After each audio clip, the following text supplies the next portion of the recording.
Blessings, blessings, blessings, blessings. Good evening, good morning, good night, good afternoon. Wherever you are in the world, you're tuned into Come Reason with Rattigan, the program where you get to ask the questions. And I am your guest. So my obligation is to answer to the best of my ability and my knowledge. And where I cannot answer, I promise to provide an answer. The next program. Sometimes we have people in the chat who can provide the answers, and we welcome that as well. So we don't have to wait until the following week to get an answer.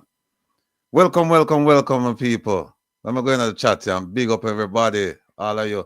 Because listen, I don't take you for granted in our family. I don't, because there are so many options, including just go to your bed. And you know, you have made a decision to join us here, and so we really appreciate that. Dorrit, big up yourself. You give me a title now. I'm not a PhD like some people, you know. Carla, yes. Merle, big up yourself. Elaine, who else is here? Patel, Artnell, yes, yes, yes. OT, with our blue, how about that? And a span of that. Yeah, our blue range, yeah. Sharon, big up yourself, big up yourself, big up yourself. By the way, people, Sharon was outstanding last week. And no, this is a different Sharon. But spell the first name spelled the same way, S-H-E as opposed to S-H-A. Sharon Samuels, big up yourself. Daphne McDonald, Beverly, who else we have here? TM Rose, Medea, TM, Medea. Mr. Prezi, in the background, I go and do him thing. Barbara Giwa. Yes. JM Master Songwriter. Links, OG. Shirley Douglas. Mega. Hey, I hope you have new lots, Brownsville under control in Omega. Coming a dead, you know what I say? And you in charge, you in charge, sir. G Angel, big up yourself. Missy there with way. Yes, Missy, big up yourself. Who else? Joe Bloggs. Don James. Yes. Who did I miss anybody? D Marie. Oh, Mr. Cool, so I look like Dr. Rattigan. No, man. Warrell Jeffrey. Greetings. All right, people. With the phone. Okay. Listen, a lot of things have been happening in Jamaica. A lot. As I've said many times, and I didn't coin the phrase, somebody related it to me. Jamaica is content rich. I mean, you just look and there is something going on. And for the most part, it's something we're not nice, you know, and people are suffer. The country I go backwards. The economy I get ready for tank. Crime out of control. Education is nowhere to be found. Housing. The housing is like under a tree. Local government, for the most part, dysfunctional. Infrastructure. We never need to go there. So, health. Health now work out at all. But in our way, we have Dr. Ben. So when the health now work out, you know, traditionally, can always turn to Dr. Ben. For your traditional medicine, your indigenous Caribbean medicine. Because if you are waiting for us to see a doctor right now, unless you are dead, you're not going to see the doctor. You'll sit down there and then you are go dead.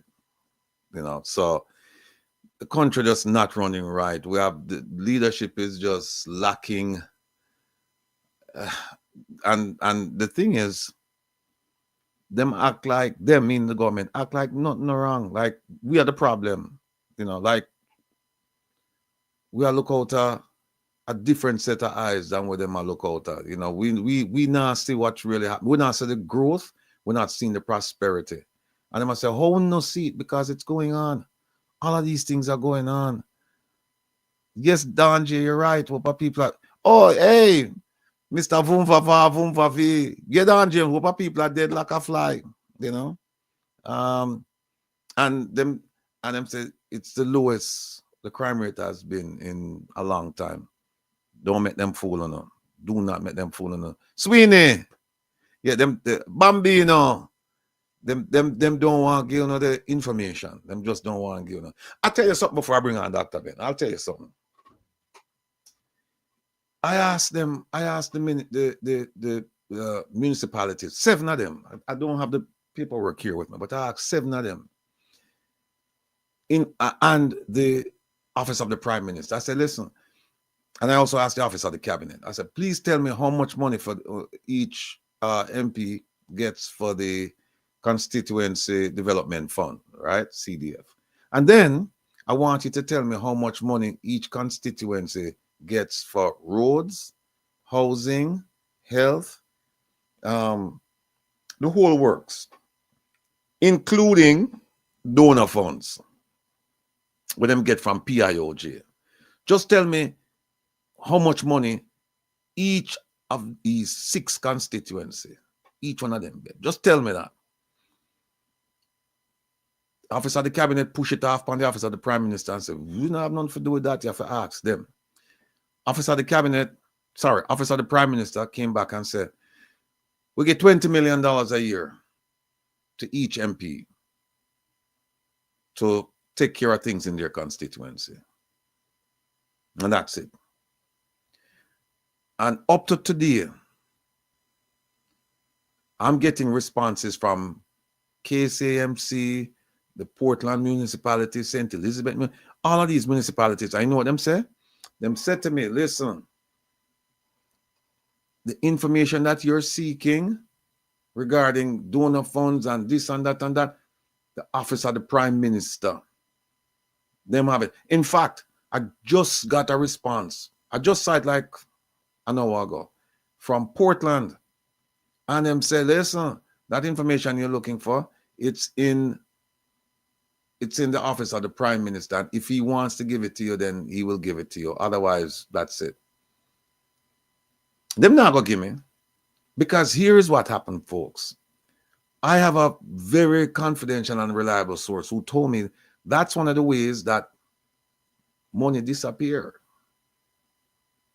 That's how money disappeared. They tell me that, you know, the money that comes in the constituency development fund, that's earmarked. Them can't hide that. So the money come in, but we don't have visibility on how that money is spent. It's spent down to the last dollar. We don't have visibility on that. But you know, we say, okay, we know that them get 20 million each. But then when you start asking about money now, we're coming from through PIOJ, money will come in and money gets earmarked for projects in the constituencies. And we said, okay, please tell us how much money. Them don't tell me. And I was told that that's how them thief the money. That's one of the ways them thief the money. Oh, Bambino, that question whose father was pastor is in the US or in Jamaica? Maureen Hines, big up yourself. Janet Monday. Oh, sorry, Janet Monday, not Monday. Anthony R.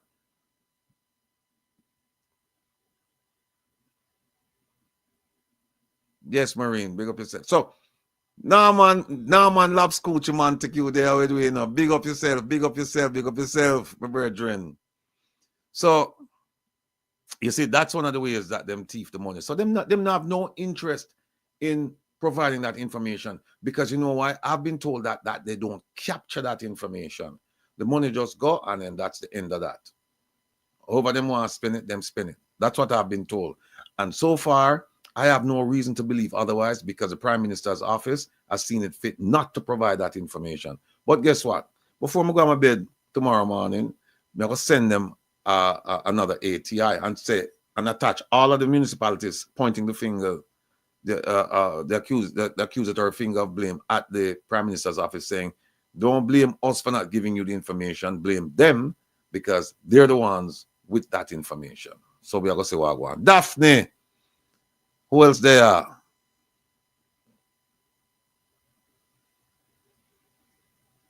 What's going on in the Bahamas? Yes, Jamaican should have boycott Jamaica Parliament too. Okay. Paulette MacArthur. Yeah. So you know, folks, as you know, this is a program where you get to ask questions, you get to make your comments, you get to make your speeches, yeah, all of that. Because we can't do it on a Saturday. So we do it on a Wednesday. But even though we say you can make your speeches, we really don't want no long speeches. So when you call, kind of get to the point. We understand that you have to get a little background, but just be considerate because we have other people waiting to make their contribution to the program. And so we're going to ask you that once you get on, we're not hurry you, but just be considerate. All right. And of course, we're not take no foolishness in the chat. We have some people inside there, some when I say some people have high standards on morality. And if you come inside and start with no foolishness, them not give you no chance. Them just dump you. So if you're planning to come over here and keep up foolishness, I would suggest that you don't do it. This is not the place. All right. Same so Sweeney. All right. Now, let me bring on Dr. Ben back by special request and popular demand. There he is, the man himself. Hey, good night. It's good to be on. Yeah, what was your week like? Wet, a bit challenging, but giving thanks as usual. So the build out, or the build out come on?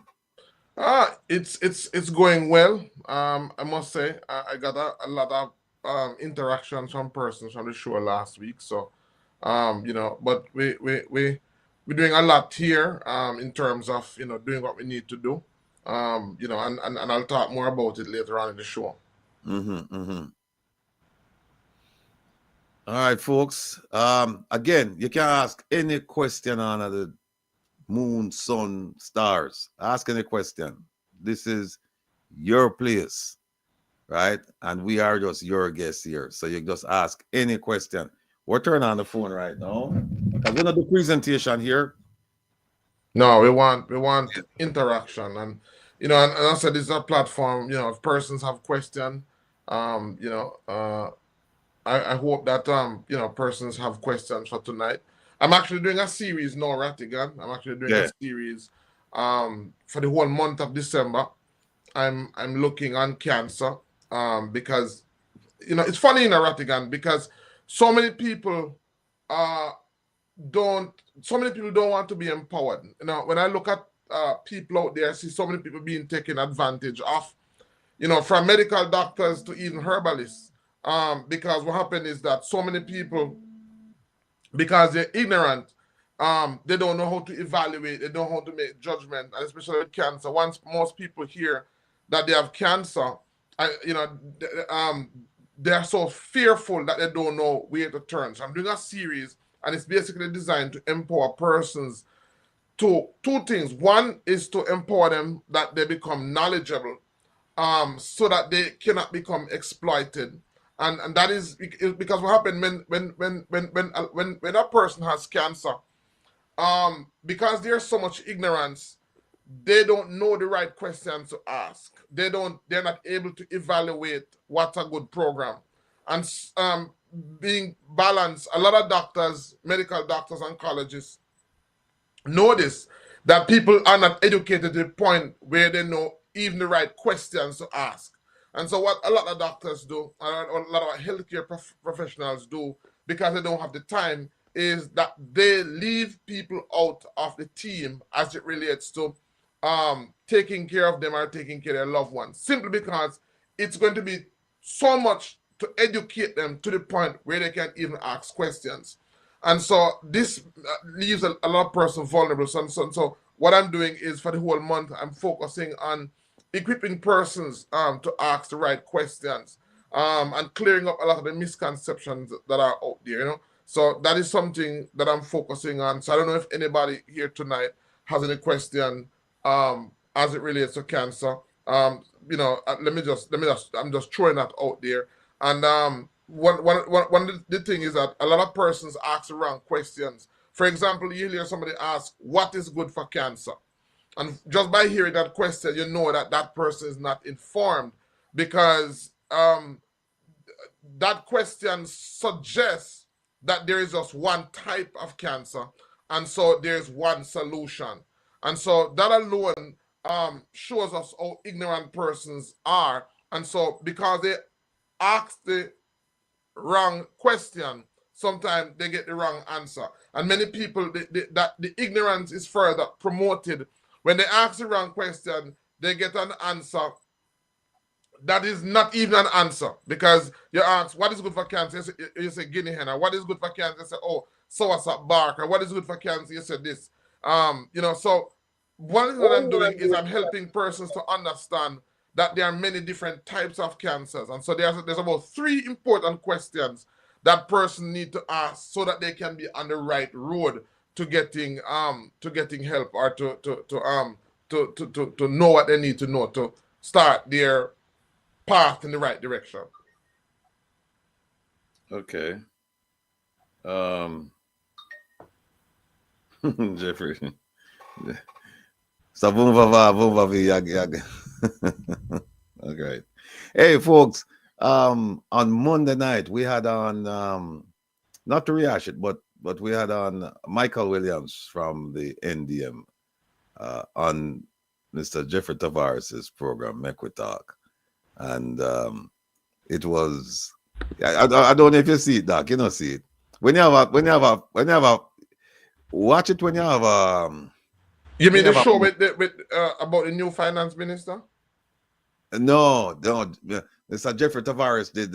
He has an anchor program on Mondays at 7:00, starting at 7:00. And this past Monday, his guest was, well, I was on as a guest, and Sister Maria was on as a guest, and Mr. Michael Williams from NDM was on as a guest. Okay. NDM is it around? Yes. And I mean, folks, if you're ever down, if you're feeling down and you just want to get a pick me up, apart from getting some herbs from the doctor, just go watch our program there. And I guarantee you're going to have a belly full of laugh when you watch our program. Please go watch our program there. It was something else, man. It really was something else. But anyway, people, the phone is on, you know.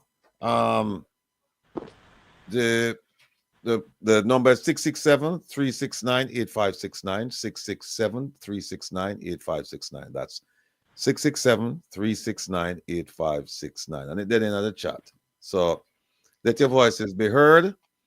Call in, tell us what's on your mind, and if you have any challenges or any issues, make us see if we can help you resolve them. All right.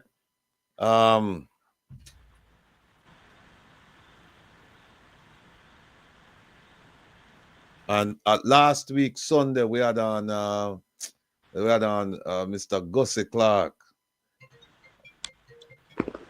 great producer. This week Sunday we're still working on who we're going to bring on this Sunday. Hold on 1 second.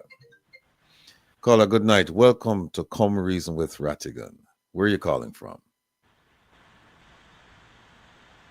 Hello?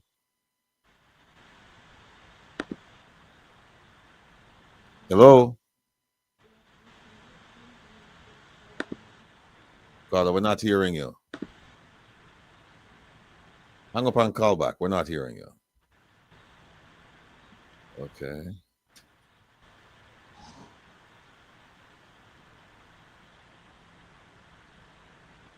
Okay. Yeah, so this Sunday we're gonna figure out who we're gonna have on. And then on Saturday we have a show that's just jam-packed this Saturday. It's alleged that the transport authorities were chasing the car that killed the students. Yeah, that's what's been reported. You have any more information on that? You have any information on that, Doc?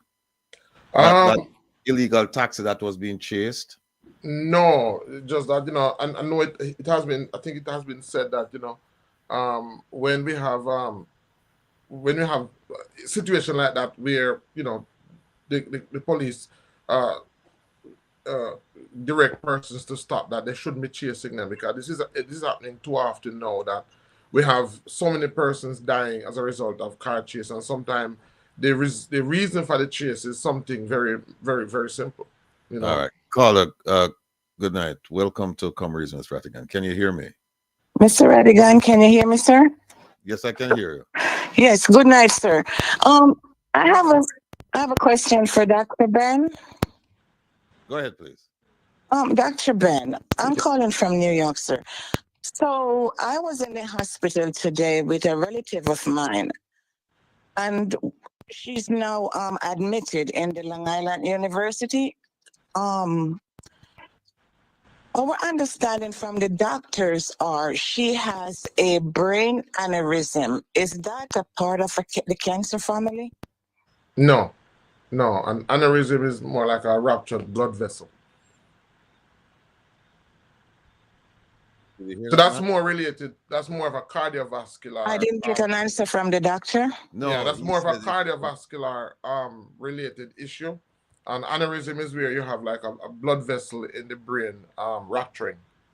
I am not hearing, so maybe I should hang up and listen right on the regular show. Okay, no problem. All right, great. Right. So that question about the aneurysm is not related to cancer. Basically, it's related to it's a part of the cardiovascular system, and basically what it is a ruptured blood vessel in the brain. So that's due to sometimes high blood pressure, high uncontrolled pressure that causes that. Mr. Jeffrey Tavares says he has information about that car chase. Need to sue the Transport Authority. Okay.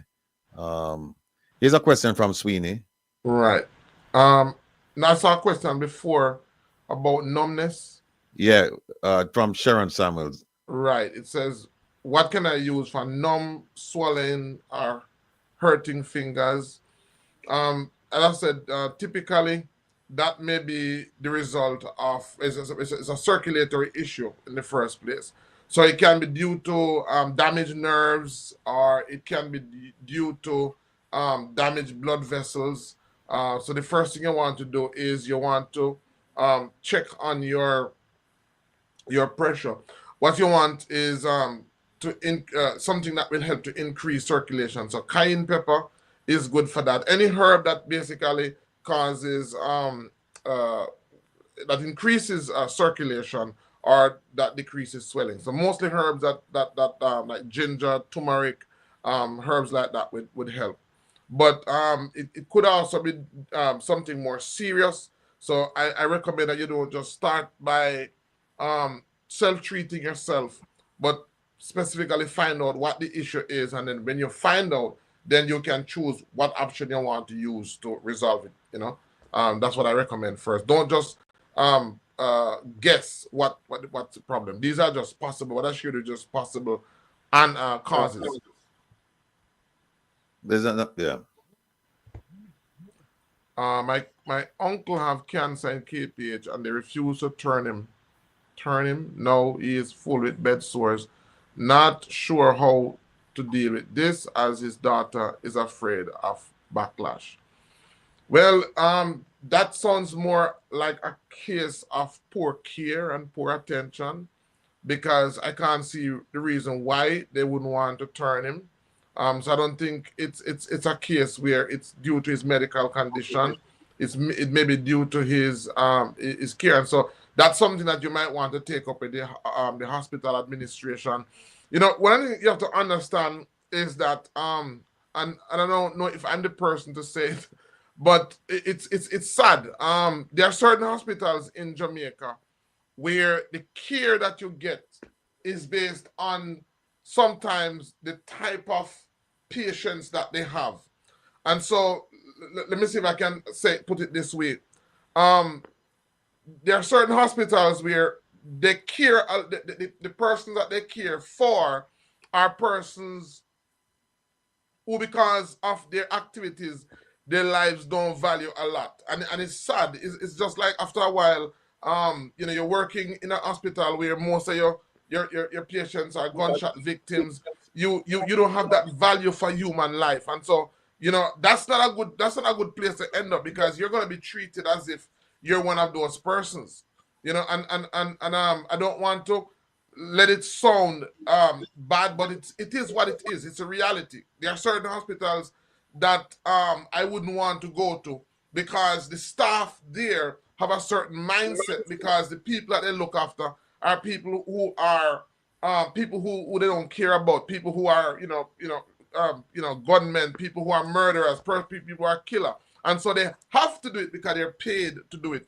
But it's not like they really value these persons, and so that level of treatment is transferred to members of the public who don't deserve it. So, you know, it's sad, but it's one of the reality. And this is the reality a lot of the times in some of these hospitals. People are treated a particular way because of how people are used to treating persons whose life don't have a lot of value. So I would bring this up with the matron, and if possible, I would try to find some way to move them to somewhere else where they can get more attention.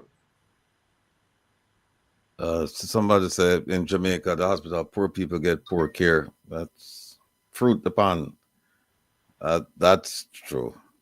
I seal that. Big up yourself. Brittany. Just Brittany with that question. Yeah. So basically, she's just substantiating that it's really due to poor care. It's not so much the condition; it's really due to poor care. And so, there's not much you can do because the person is in their care. So you'd have to negotiate to get them moved to somewhere else so they can get better care. Doc, let me ask you a question. And the question I didn't do a good job in terms of researching the question, so the formulation might be a bit off, but I think people will get the gist of what I'm trying to say. Now, if you go back and you look, when you're thinking, I still that's your question. So I still that question. You're right. Go ahead. No, there's you can't answer Isilda. So Isilda is saying that she has osteoarthritis in her left knee, and the medication, which is Zeppelin. She's on medication and it's not helping me. Is there anything else I can use? So very good, because you're asking specific questions. Let me tell her. Yeah. Let me tell her. I think I've learned enough from you. I think black what name? What the oil name, man? Castor oil. Yes, castor oil, right? Yeah. So that's the osteoarthritis is really the result of calcification. So any type of herb, and most herbs that are salty, what you want to do is you want to decalcify the tissues that are calcified, that are stiff. And so castor oil is one of those herbs that has that ability. Or you can use any other salty herb for that matter. Cowfoot leaf is a very good one. Marigold is another good one that you can apply, and you apply it for a period of time, and it brings minerals into the area and it gets rid of the inflammation. You mentioned one time that the saltiest herb is wait name on and then celery, yeah. Would that help? Oh yeah, that would help. Yeah. Okay. So that's the thing I see you're learning, because what I want to teach is a system. I'm not one of those persons. I don't like to tell persons what to do. I like to teach a system.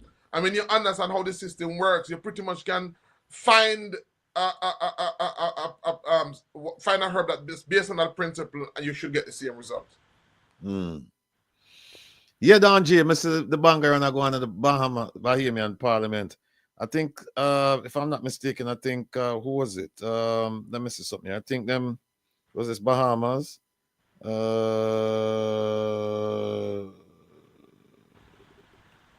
Was it Bahamas where they fired the police commissioner? Yeah, it was. It was.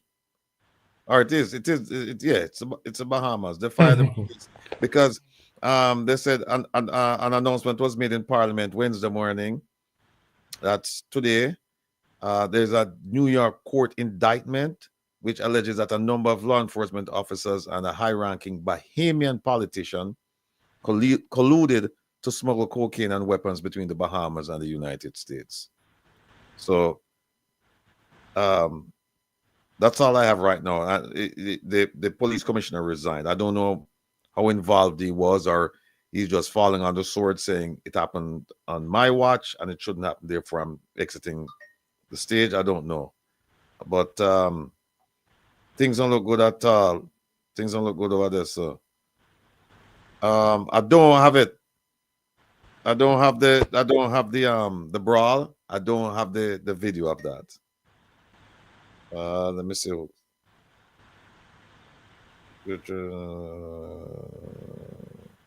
Okay.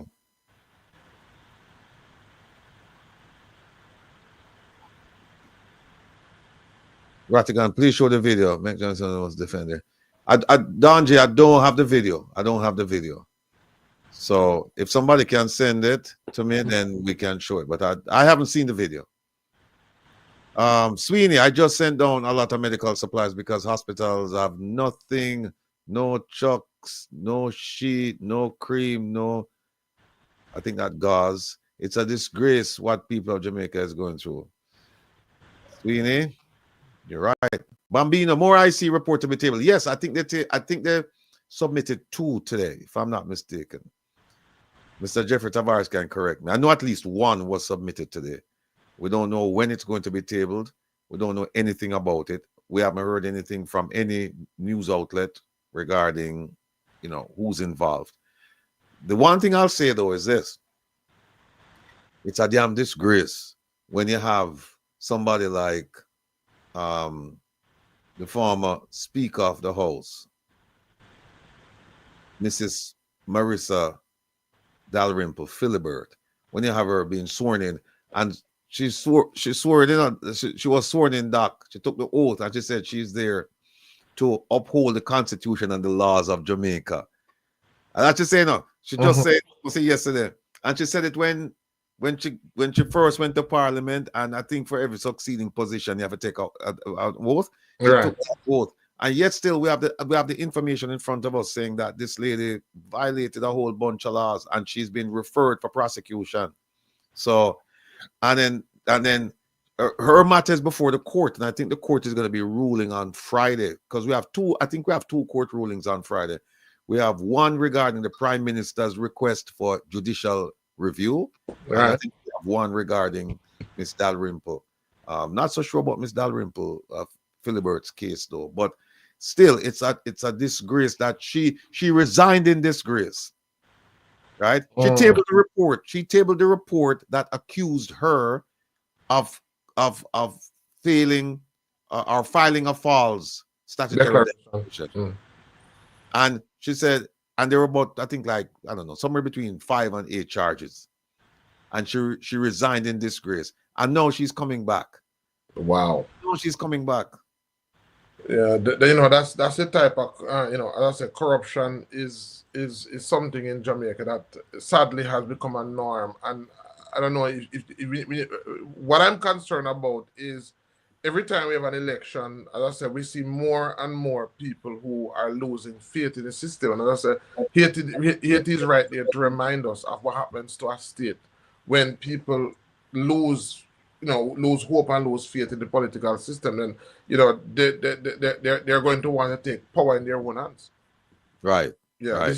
This is the danger, because more and more we find less and less people willing to participate in the election process. Yeah, and we're hoping that kind of behavior we won't see it in Jamaica. But at the rate things are going in Jamaica, all bets are off. Anything could happen. And then you know what happens. Once that happens, once you have something like that, you're going to hear a state of emergency, or you're going to say insurrection, and then they say, okay, we have to suspend everything. We have to suspend your rights. We have to suspend elections. We have to suspend everything. It's a mess. It's a mess. Brittany said, yes, it is a disgrace on Jamaica because she took that oath. She's lying right there. Yeah, I heard her. She said that I'm here and I'm going to uphold the Constitution and the laws of Jamaica. And I'm like, but no, you didn't, ma'am. You didn't. And that's why you're before the court. That's why you're being sworn in now, because you had to resign. Mm-hmm. And she ran in the by-election. I don't know why the prime minister, I don't know why I'm see it fit to ask her for run or allow her to run under his banner or the party's banner. I don't know why. Because there's a good chance that this woman could be sent to prison. There's a good chance. Because I've looked at the evidence, and I mean, I'm not the judge, but folks, go look at the evidence for yourself. Go look at the amount of times they interviewed her and how her story changed. Her story changed. And her story changed, and our story still never make any sense, because guess what? Them have the documentation. They have the documentation where she get the concession, where she do the purchase. Them have the documentation for the sale to somebody else. Put it this way. It's going to be hard for her to get out of this. It's going to be difficult for her. Not saying that she can't get out of it, but this is as open and shut as they come. This one is going to be difficult for her because of the evidence gathered by the Integrity Commission and the report that they provide. So, that's where we are. The Prime Minister, now we're all waiting with bated breath to see what's going to happen on Friday, because, hey, I can tell you that if should the court throw out his action on Friday, he's going to appeal. He has no choice. He has to appeal. That will give him more time? Well, here's what, it's going to keep the story, it's going to give the story more legs, because the story is going to be front and center. As run the education system down into the toilet because an educator charging the curve. You know what, Marine, you're right, but I think the answer is a bit more expansive than that, because people are genuinely afraid. They're genuinely afraid of criticizing, protesting, taking any kind of action that they feel the government would not look upon favorably. And so, because we've seen situations where people criticize the government and the prime minister, and they're located within 24 hours. And yet, say at one point we're at top 200, and we can't find them. And an island, 56 miles wide by 144 miles long, and we can't find them. Caller, good night. Welcome to Come Reasons, Rattigan. Where are you calling from? I'm calling from Florida. Good night, Mr. Rattigan and Doc. Yes, Good sir. night. Question here with Dalrymple coming back to the parliament. Is it gonna be illicit 9 now or what? If it's gonna be the what? The illicit 9. No, because what happened, I think what they were referring to, if you're referring to illicit enrichment, she's not one of them. And then remember, no, her case came up a while back. I think it came up last year or so, or maybe the year before. I have to go back and look at the report. But I don't think she's included in the illicit 8 or 9. I don't think she is. The first person we have seen where the Integrity Commission came out and said, well, illicit enrichment is the Prime Minister. Understand that. But we don't know either if because she wasn't in parliament, then if she have other issue, we don't know either. Well, you're right. We don't know if another issue came up after she left. You're right. I got one question for you. If my opponent then say I'm John Brown and I'm running against Tom Sawyer, and I say, hey, are you illicit person running for Congress? Can I say that on the platform? Can I run ads about that saying? Can I do anything like that without liability? No, there's a cause of action called slander, spoken words, and you have to be careful when you make those accusations. Those are serious. But if I'm asking the question, if I'm asking, if you're asking, there's no problem with that. If my opponent is one of the illicit, if you're asking, it's not a problem. If you're accusing, it's a problem. You're right. If you're asking, it's not a problem. So why isn't the PMP running ads all over the place in that regard? I've seen some, I wouldn't call them ads, but I've seen statements made that they have some people accused of illicit enrichment, and we would like to know who those people are. Now, in terms of capturing those statements into a commercial or an advertisement, I'm not sure why they haven't done it. I don't know. I mean, they're getting their advice they have legal counsel, so they're getting their advice from legal counsel. So I don't know. All right, Brother Ratty, I'm watching you and I'm dark. Yes, yes. Ratty. Thank you, sir. All right. All right, good night. I saw somebody, Bambino asks, how do you know which jasmine is their jasmine for psoriasis? You'd have to look it up under the scientific name. If you look it up, Cestrum, Cestrum, diurnum, I'm gonna put it on the chat. So that is what the scientific name that you'll have to look up to find the correct day jasmine. So you'd have to look for it. Not necessarily the common name. So just put it there. So that's the name that you need to look for, Cestrum diurnum, to get the scientific name. Somebody asked about the Prime Minister. Where is it? Endorsing Artinel Muir. Yeah. Hey, you know what? Remember this day, people. Not today. Remember this day and date I'm gonna give you. December 9th. That is 5 days from now. 5 days from now. Today, Wednesday, Thursday, Friday, Saturday, Sunday, Monday. Monday is Global Anti-Corruption Day. And the Jamaican, not only the Jamaican government, but personalities in Jamaica will make statements. And the statements will come from the Governor General, the Prime Minister, the leader of the opposition, PSOJ, and a number of people. It's going to be interesting to see what the Prime Minister will say about the Integrity Commission, because for the past several years, he's been very generous and very kind to the Integrity Commission with his words. He's praised them effusively, him shower them with praise and say, yes, these people are doing wonderful work, and we're trying to reduce the corruption in Jamaica, and he goes on to talk about the effects of corruption on a society. Because the way I'm gonna say no this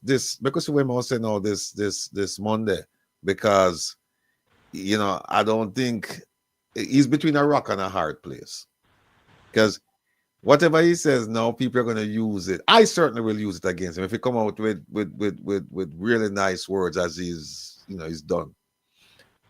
I'm going to use those words, and if him come out and him cuss them out, which I don't think he will. I mean, he's going to be very careful with his word selection, but it's going to be hard for him to not say nice things about them.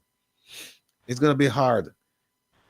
And you better call out sick on Monday. Well, Britain, it won't help him because it's published, and it's published globally. Everybody going to see it. It's something that actually is done prior to the 9th, but on the 9th, they put it out. So they'll probably make him statement already, or if he hasn't, it will be made pretty soon, because the report comes out actually on the 9th. And it's not just Jamaica, it's global. Everybody put out something. There's a nice things about the anti-corruption agencies, but we shall see.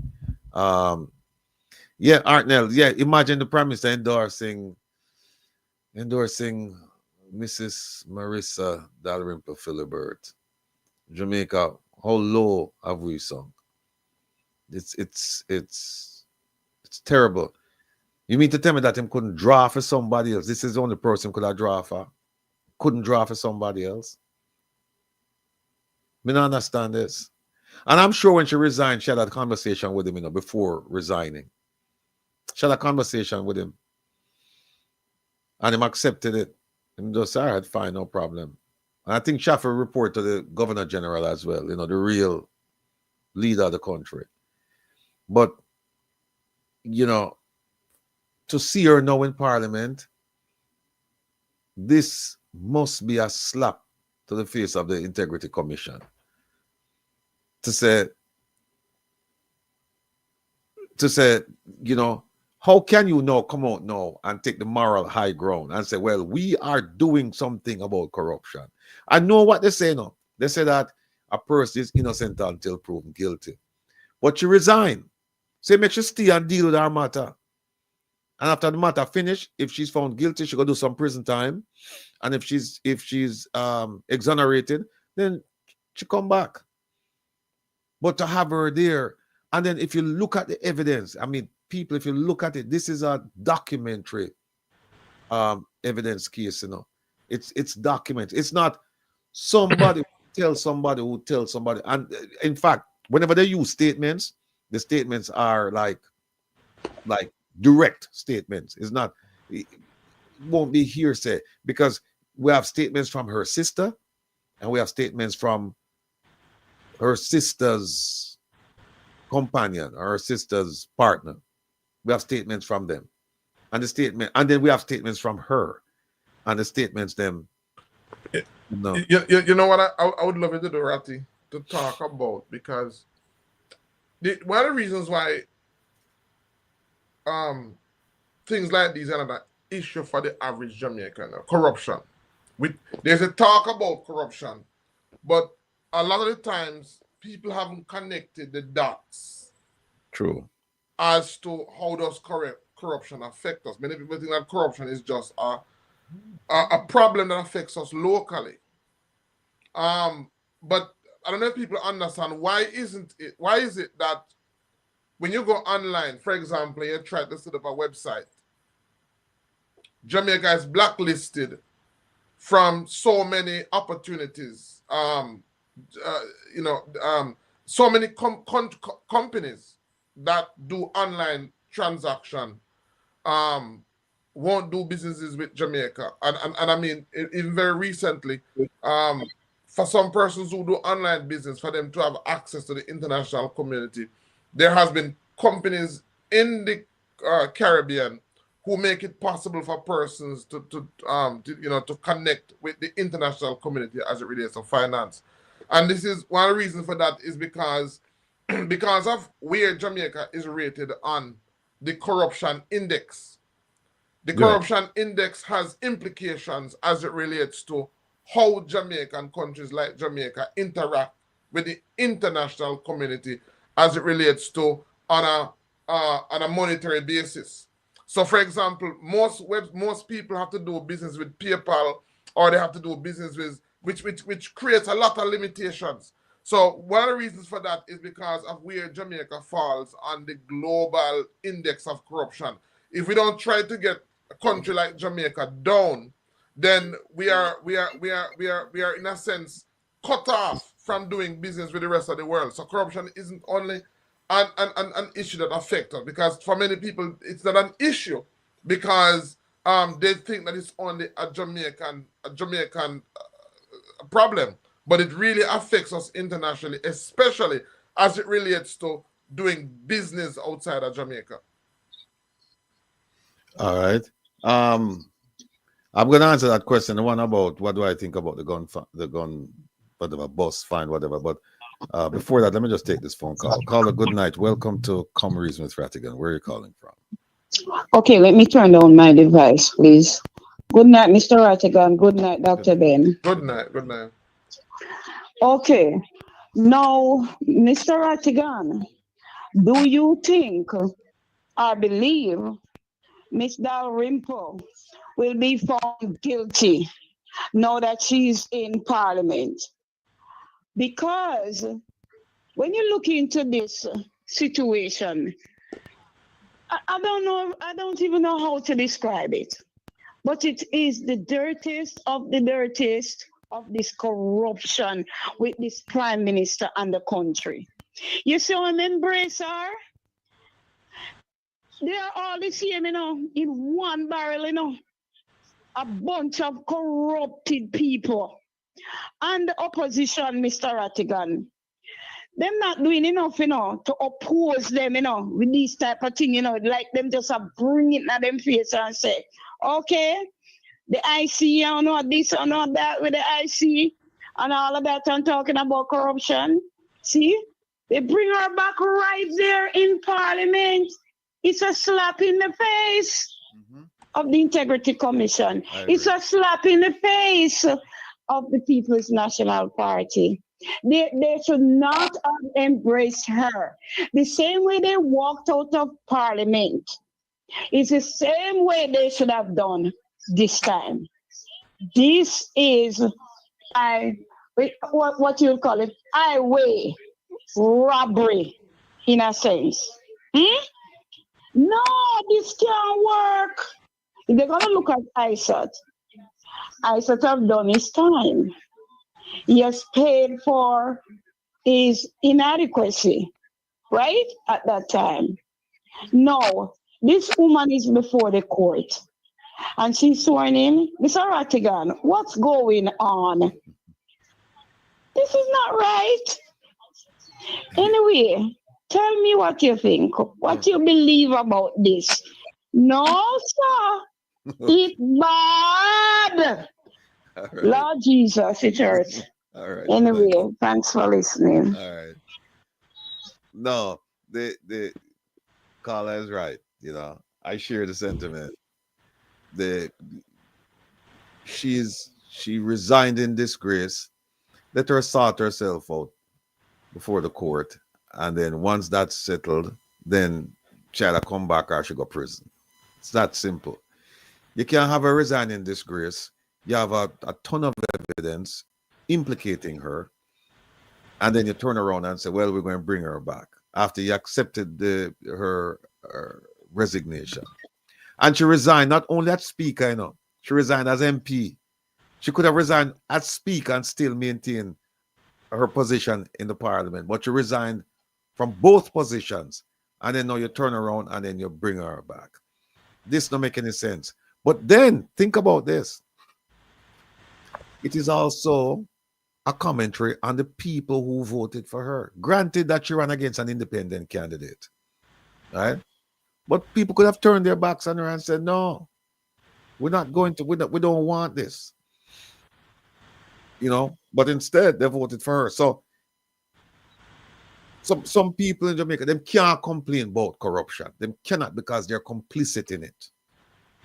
Some people just cannot complain about it because them cannot see past colors, them cannot see past political parties. And that's sad. That's very sad. Let me say, yeah, if I were a member of if I were in charge of the opposition party, I would have walked out. I would have definitely walked out. Look, they walk out pan leader of the opposition, they might give a speech, right? And then walk out on him. And I forgot to finish his speech out on the steps. And it had nothing to do with anything like this, no corruption thing. He was just making comments. Caller, good night. Welcome to Come Reason with Rattigan. Where are you calling from? Hello, good night, Mr. Rattigan. Good night, sir. From California. Yes, sir. How you doing? I'm doing pretty good. Let me pause this here. Yes, are you hearing me? Yes, loud and clear. Okay, yeah. So I have a question about that NEPA Yes. thing that's been going on. Yes, sir. So just a little bit of backdrop. I live in California, right? And in 2021, my friends and I was coming home from a bar, and my friend, I guess he blocked out and he sped off. And when we got close to his apartment, he lost control of the car and hit a fire hydrant. We almost hit a electric transformer, but luckily we didn't. Otherwise, I wouldn't be on the phone with you. But he went to court, right, for the issue, right? And first of all, the authorities came and did the cleanup. One of the charges is that he had to pay a restitution. And whatever charges that came up, because we actually abandoned the vehicle because nobody wanted to take any charge that night because we were drinking, right? But anyway, we abandoned the car. He fessed up, get a lawyer, and One of the charge was for the abandoned vehicle and restitution. So let me put that over now to the environmental issue. You have this spill, right? And I'm thinking here in California, the authorities wouldn't allow them to clean it up. They would actually clean it up themselves, but they would charge them for restitution. And then whatever fines that comes down. So I was watching another program, Deanne Jackson Miller, and she was saying that one of the reasons that they put in the agreement was that whatever they paid to clean up was more than what the fines are. But I'm thinking that, well, it should have been the cleanup plus the fine. So I don't know what do you think about that? Okay. All right. You want to hang up and address that? Yes. All right. Thank you for your call. All right. The gentleman asked the question about NEPA and the oh, hold on a second. Yes, sir. Okay. The gentleman asked a question about NEPA and what's going on there, and that the cleanup was done by the offending party, that juice company, and that they said that the cleanup was more than the fine. Right? Lots of things to unpack with that case, people. We're not for tuning in Saturday. But let me just say this, that Jamaica is one cesspool of corruption. If you go and you read that document, and I'm going to ask all of you who are planning to tune in on Saturday, read the document. If you can, read the document, and then on Saturday we can go over the document. Because I'm telling you, I've never seen anything so crooked. Never seen anything so crooked. Because let me just give you my recollection of the document, right? What happened is, in any contract, any agreement, one of the things that you must have in the agreement, apart from the names of the people and the signature, you must have a date. Go and look at that contract or that agreement. The date is not complete. It says, I think, November 2024. That's what it said. It don't say November 1st, November 31st, November, and these dates are significant. That's the first thing as I open the document I look, and I said, wait a minute, this thing is not properly dated. Then when you start read the document, they have something called, in the document, they refer to it as nolle prosequi, right? And that term, what it means is that for a variety of reasons, including lack of evidence, the prosecutor won't prosecute. It doesn't mean that the case is dismissed, like they'll never prosecute, dismissed with prejudice. It doesn't mean that, like they'll never prosecute it again. Because if tomorrow them get evidence from a different source saying, hey, this thing really happened, whatever, they can revive the case. So a nolle prosequi is basically saying, we're not going to prosecute you because we don't have the evidence, or a variety of reasons. But in this agreement, right, where they're saying, we agree to the nolle prosequi, so you're not going to prosecute the matter. In it, it says that you can never, ever prosecute me again for this matter. That's not a nolle prosequi. That's not it. And when you read the document, folks, and you see it, you see how the government sell out the real Cobra people, the people who rely on the river for their very survival. So the people them get screwed twice. Them get screwed by the people who pollute the waterway, and then get screwed by the government who refuse to prosecute. And this Saturday, we're going to go through the whole document, and you're going to see all of the flaws, all of the errors, everything. And by the way, they had lawyers in the document itself. It says that we have arrived at a settlement based on legal counsel advice. Both parties. And then here is something that's interesting. They sent the document off to the DPP to review it for the nolle prosequi, right? Because as you know, the DPP is the big prosecutor in Jamaica. The DPP under the Constitution can start criminal cases, can end criminal cases, and can take away criminal cases, can just step in. So the DPP could have stepped in this case and said NEPA prosecutor, step aside. I'm going to take over this case. The DPP has that right. But here's what they did. They sent it to the DPP to review the document. The DPP did not review it. Them called the DPP, sent a message, sent an email saying, we are in receipt of the document. NEPA followed up and said, hey, what's going on? You know, have you reviewed it? It got to the point where they said that, oh, the case has been transferred to somebody else.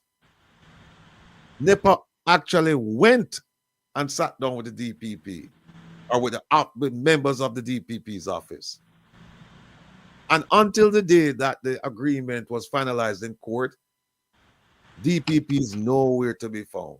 The DPP are asked questions after them tender the agreement to the court to sanction it. So there's a lot to, and then you ask, why? Why did the DPP not get involved? Why? And then if you look at the terms of the agreement, if you look at the term, one of the things that I started laughing at, them say, everybody have to pay them own lawyer fee. So you, the Jamaican taxpayer, had to pay the lawyers them represent the government. And the offending party, the juice company, they pay their own lawyers. No, it shouldn't go so. The offending party have to pay all legal fees, all cleanup costs, everything associated with it. And if you look at the report put out by NEPA, them say, oh, only we saw a few dead and dying shrimp. They don't mention nothing about no fish. With gill, they don't mention nothing about that. Them say, we saw a few dead and dying shrimp. People, you have to read this report in order to appreciate what I'm telling you. You have to read it. But if you don't want to read it, because you know, you probably, you know, you're limited in terms of understanding the language that's there. If you feel that you're limited in understanding the language, or if you're lazy, or if you can't read, or if you don't know where to find it, tune in this Saturday to Reason with Rattigan, because we're going to put that document up and we're going to go through the document and we're going to explain it in such a way that even a baby will be able to understand it. But I'm telling you, NEPA did the Jamaican people a gross disservice. And it was not just NEPA, because remember now, you know, who control NEPA? NEPA run by Mr. Samuda. And who control Mr. Samuda? The Prime Minister. Who control the DPP? Even though they must say the office is independent, we know what going on. But at the end of the day, the Prime Minister have to take the blame for this, because I input NEPA in my office, not NEPA, 19 agencies in my office. Go back and look. The office of the Prime Minister is comprised of 19 agencies, including NEPA. And the buck stops with him. We can't get people, you know, a pass and say, well, him never know that. No, you're in charge. That's why we put you in charge, because you're supposed to know. You know, or you should have known. It's that simple. And watch. Nobody going to lose them work. Nobody going to lose them work. Them paid nothing over this. And then some people, they say that they, what is it? I think the group is called Friends of the Rear Corbury or something like that. That them say that them don't have standing because there's a fiat before the court. And it's different from the standing that they were saying I don't have. They're saying I don't have a standing because I'm not Jamaican or I don't live at Jamaica. Some nonsense. This one was because they said that, look, the issue you're raising is already before the court. And so there is no point in filing or trying to get the attention of the court, because the attention is properly focused already on the issue. But I'm telling you, I read it and I went with a heavy heart when I was finished. Ratty, somebody's asking if the number on the screen, if it's a WhatsApp number or it's a straight number they have to call. This number here is a WhatsApp number. The 1667? Yes. 369-8569. Yes. Okay, all right. So Fight strong. So this is worse than selling out. This is an exposure of the corrupt colonial relationship between rich vested interests and a greedy government and prime minister. That's absolutely correct. Fight strong. You're 100% correct. And we're going to show them up this Saturday. We're going to show them up. Because what they're doing, the people who depend on that. Oh, and by the way, I don't want to think so this is the first time the river they get polluted. No. The river they get polluted for a long time. In this administration, I saw a report that said it was polluted in 2017, 2018, 2019, 2020, 2020, and now.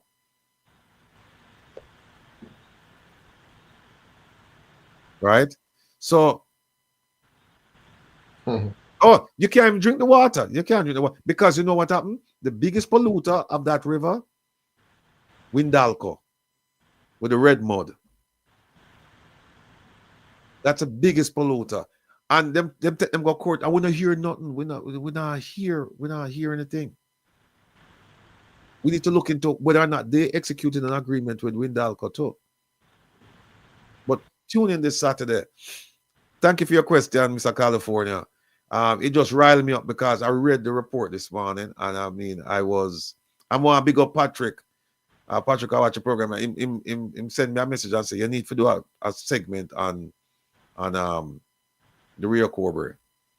And I said fine. So I started doing some research, and within an hour, I found like I think 7 or 8 articles.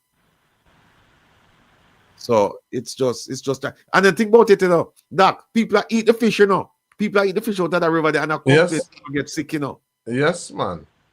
Because I said that NEPA is more like nepotism. Mm-hmm. Yeah, it's rightfully called NEPA. It's not really NEPA, it's really nepotism. I call it Nepo. Yeah, it's Nepo.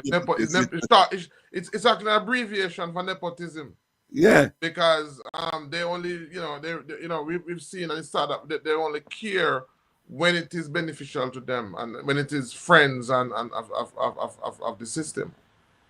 You're right. You know, we don't pronounce the O as a nepotism. So maybe you're right, NEPA. NEPA. And by the way, people, don't forget, this is the same agency that's involved with the Prime Minister's wife's development up in Lee's Flat, This is the same agency. Same agency.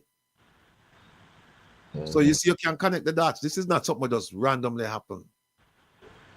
Right? And the people who own that factory, they are people of substance in Jamaica.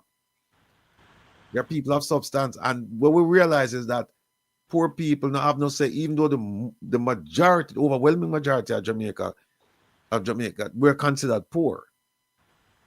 But we not have the power. And why we not have the power? Because we're gateway. Right. The person is asking if the 1347896247 number is a viable number to call. No, they should call the 667 number. The 667. Okay. All right. So, Caller, good night. Welcome to Reason with Rattigan. Where are you Good calling? night. Welcome, Good night. welcome Good to night. Cobb Reason with Rattigan. I am me die here, man, with their class. You know what hurt me? Yeah. I'm going to hit me with it. Go ahead. As a FBI agent. This man, after the car accident and the 2 kids gone home, when called the ASP assistant coming in, ASP, Mackenzie or whatever his name, come out and say,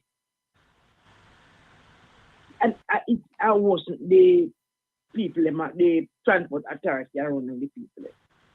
No, what hurt me? You are a police officer, are an investigating officer. Do you think that man should investigate the case before he come to a conclusion? Well, you would hope so. You'd hope that a proper investigation is conducted, and then there are discussions, and then the press people then get involved. But we have a tendency for to shoot off at the mouth and answer the wrong things. We say it all the Yeah, time. But Charles, then keep in mind, Speed, that where you really look at the ASP, and it's sad to say, but at that level, a lot of them, they have no clue what they're doing. No clue. None. and you know what me feel say. I don't know them, don't know. But one time, I don't remember the name of the show. Like, good shit a while ago. Me used to watch movie. A mafia. I think a Godfather. Mm-hmm. Where you end up mix up with them in some sort. Within yourself, you know say it is not right to do it. But if you not do it, you're going to have a problem. So you have to brave up and come out and say such and such and such. Because ASP Mackenzie, even if he never walk to the front door and get the job, in the too long, he don't know better. When people take the phone and take picture and show the transport authority personnel them, hearing the woman them, how woman feel pain one different way from man, I say, who know? Who know run them down for? And who know? That's a bystander. Sir. I think use a ASP come out concept to that. Just like him, man, I sent Thomas when the police didn't shoot it to man or one man. You can't just come out and defend something where you don't know. If it, all right, me and the police.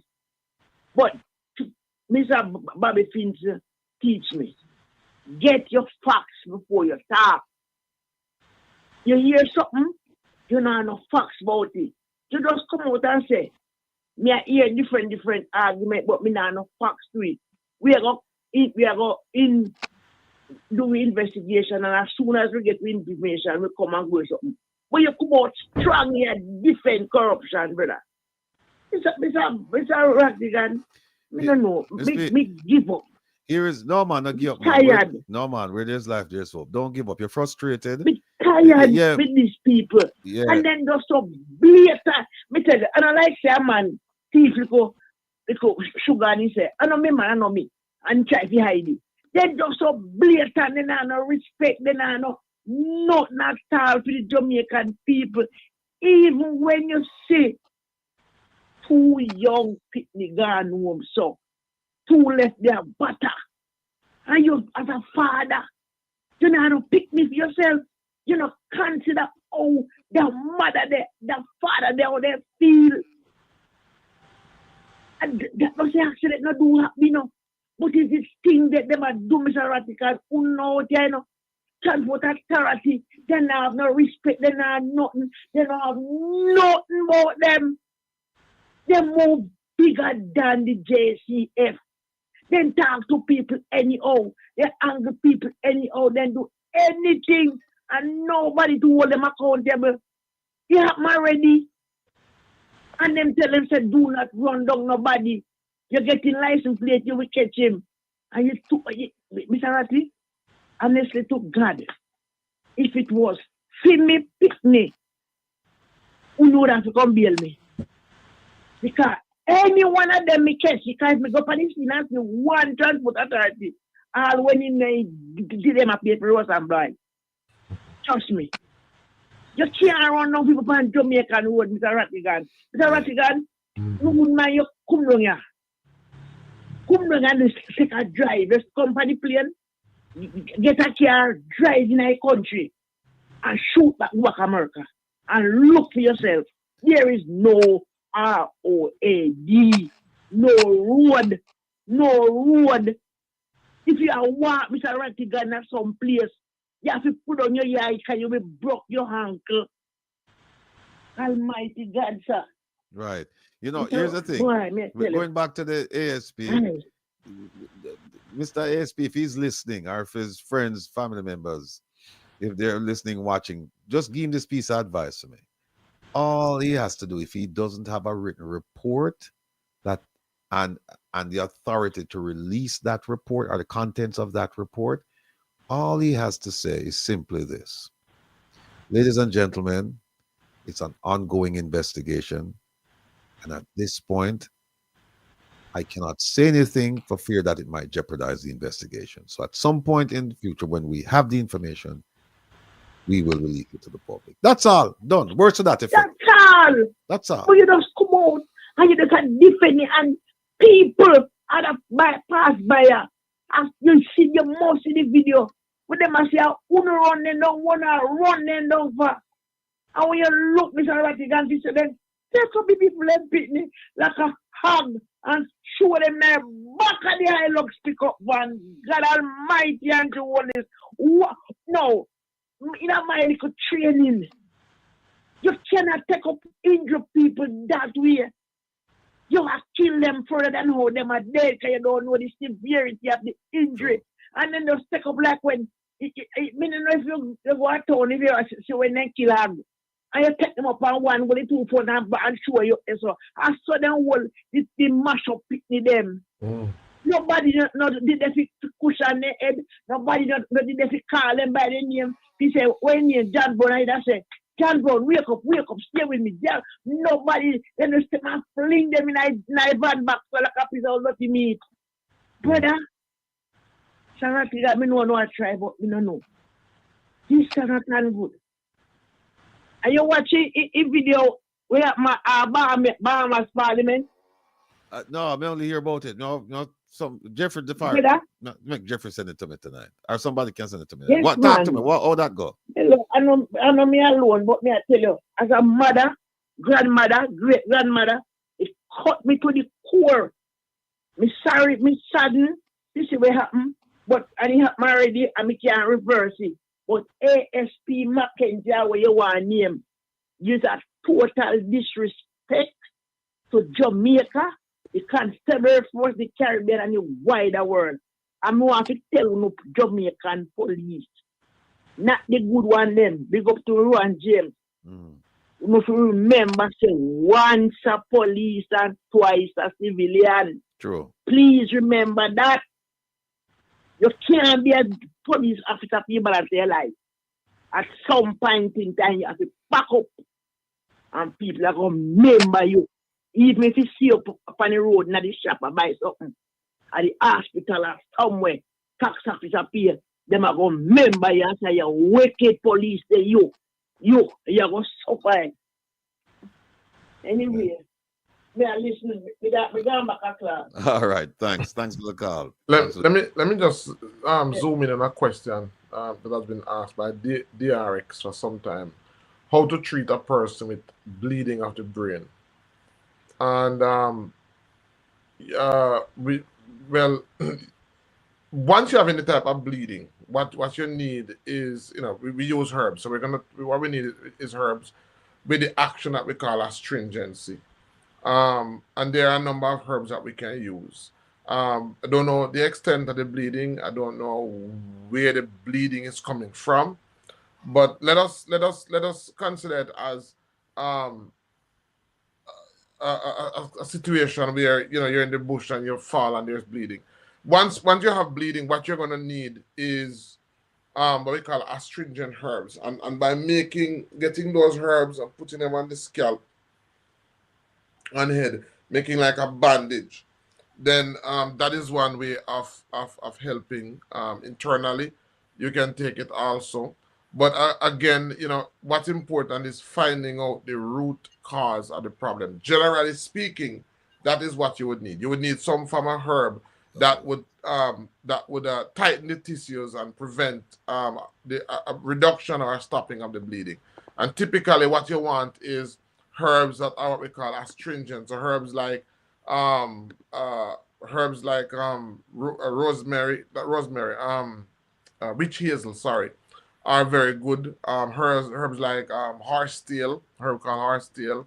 Herbs like plantain. That's not the plantain that we eat, but a herb called plantain, the broadleaf plantain. These are herbs that are astringent. Herbs like guava leaf. These are herbs that when you use them, they constrict blood vessels and they dry up tissues, fluid in the tissues. All right. Caller, good night. Welcome to Come Reason with Rattigan. Where are you calling from? Good night, Mr. Rattigan. Calling from New York. Yes, sir. So my way of dealing, getting back with the true juice people is boycotting the juices. Don't buy them because they're not benefiting Jamaica. They're not giving back anything to Jamaica. All they're doing, they first of all, none of the juices that they make down there doesn't come from Jamaica. It's all imported, concentrated juice that comes in, and they bottle the thing down there, and they pollute in the river, causing people for them livelihood. I mean, the only way we can get back at them if the government is selling us out is boycotting and stop by them. I agree. I agree with you. And then the Fight Strong put a no, not Fight Strong. There's another question before that. There's a question about the DPP. There it is. George Smith says, "Come reasons, but shouldn't the DPP office now step in and render the NDA null and void, seeing that it's giving authorization which it cannot give from future prosecution?" That's a very important question. Yeah, That's a fundamental question that it's not as easy to answer as as you look at the words and it sounds like it's yes or no. Caller, you with me? Oh, all right. The Mr. George Smith look like it's a statement. No, it's a question actually, but shouldn't. It's more complex than the words would convey if you just read them just quickly. Because here's why. The DPP, as I said before, under the Constitution, can take over a prosecution, can terminate a prosecution, or can start a prosecution. All these things must be done before a judgment is rendered. So, for example, if a judgment is rendered in a case, then the DPP powers, they don't apply. Because once a judge says, that's it. In this case, though, it's a little bit different. And that's why the question is not an easy question to answer. It's not, because what happened, they were getting ready for trial. And they go through the discovery and the motions or whatever. And then both parties went to the judge and said, "Judge, we would like to mediate this matter." And the judge said, "All right, fine, no go and go mediate then." And they mediated. Now, when you mediate, now the judge is not involved. All happens is that you will come back and say, "Judge, we are through with the mediation, and here's the agreement." And the judge will say, boom, rubber stamp it. Look it over and then rubber stamp it. However, in this case, they never give the judge the document, because in the document, there's like a non-disclosure. Them say that nobody can take this, can share this document. Right? That is what them said. Nobody can share this document. So them said, "Judge, we can't share it with you," which is not utter rubbish. So the question is, when they brought it to the judge, we have to go back and look and see. If the judge says, "Okay, fine, no problem, I can't see it anyway," fine. All right, you have your mediation, case over. Is that a judgment in the truest sense of the word? Is that what is contemplated by the Constitution, or does it contemplate a case where the evidence is presented, the judge sees everything, gets a chance, and can even ask questions if necessary, and then renders a verdict if it's not a jury?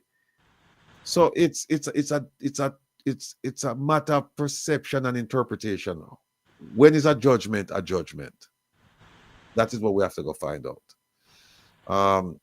But I think that there's a good case to be made that the DPP was not consulted, and therefore this was done. This was done improperly, and it wasn't a judgment, and therefore it can be rendered null and void, and them start over. We shall see. We shall see. Why should My question is, why should a person be under investigation for corruption and is still being sworn in? Now, links regarding that question. That question is one of a moral judgment. It's not a legal judgment because there is no law on the books that says if you're before the court, you cannot be a member of parliament. They have something, and I have it right here. What they're the constitutional the committee that's making recommendations, they have one where they're saying that if you're convicted, then it will prevent you from doing certain things. But here, there's no conviction. It's just an accusation. But it's a very serious accusation, one that caused the speaker to resign from the position as speaker and MP. So because you're gone already, and she saw the evidence. She's the one who tabled the report. The report was against her and she tabled it. So she read the report, she saw the evidence, and she said, you know what, I'm going to take away myself. So she took away herself. And then the question is, all right, since you take away yourself, stay take away. No matter come back right now. Finish up that. Instead, it would appear as if it's political. Like them said, look, we need to win this seat and we need to bring her back. Because she has the support of the people. But people, think about this. All of you who are support her, just read the report, have somebody read the report and explain it to you. And then tell me, say you support her. And then tell me at the same time that you don't support corruption. That's what you must do. Because I'm not arguing from a political perspective. I'm arguing from a factual perspective. I'm saying this is what happened. This is what she said happened. This is what our sister said happened. This is what our sister's boyfriend or our baby father said happened. And here is the documentation. Look at it objectively, people, and tell me if you can support somebody like that. This is why I said we have a terrible problem in Jamaica. You know, when people start politicize the issues, start politicize facts. You have a right to your opinion. You don't have a right to the facts. Facts are facts. You know, even a bad opinion, you have a right to it. But at the same time, when you look at the facts, you can't have no bad opinion. You know, you can't have a faulty opinion because when you look at the facts and you say, okay, she purchased the vehicle, she denied it. Doc, she denied that she purchased the vehicle, you know. I was following the case, man. Yeah, and I'm saying, see the thing you say, you buy the vehicle, lady. And then she get the concession. And then she come out and she say, I never drive the car. And then she change her story and say, I barely drive the car. I rarely drive the car. Then when you interview her sister said, no, man, she drive the car and we barely drive it. The sister's baby father said the same thing. And so now she getting all kinds of problems now. She have some tax issues. She have to go she going to end up having to pay back the 20% concession because the concession is given provided the vehicle is used for government business and it's used only by the parliamentarian. You can't have other people that drive it.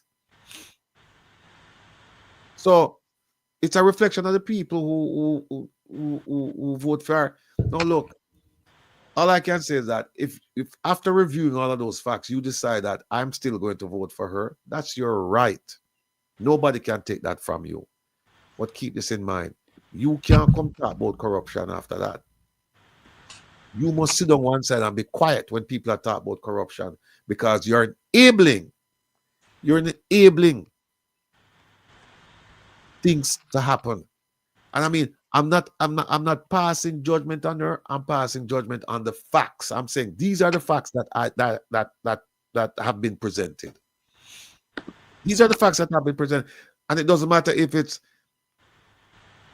Minister Marissa Dalrymple Philibert, Minister John Brown, Minister Tom Stokes, Minister Jean Brown. It don't matter.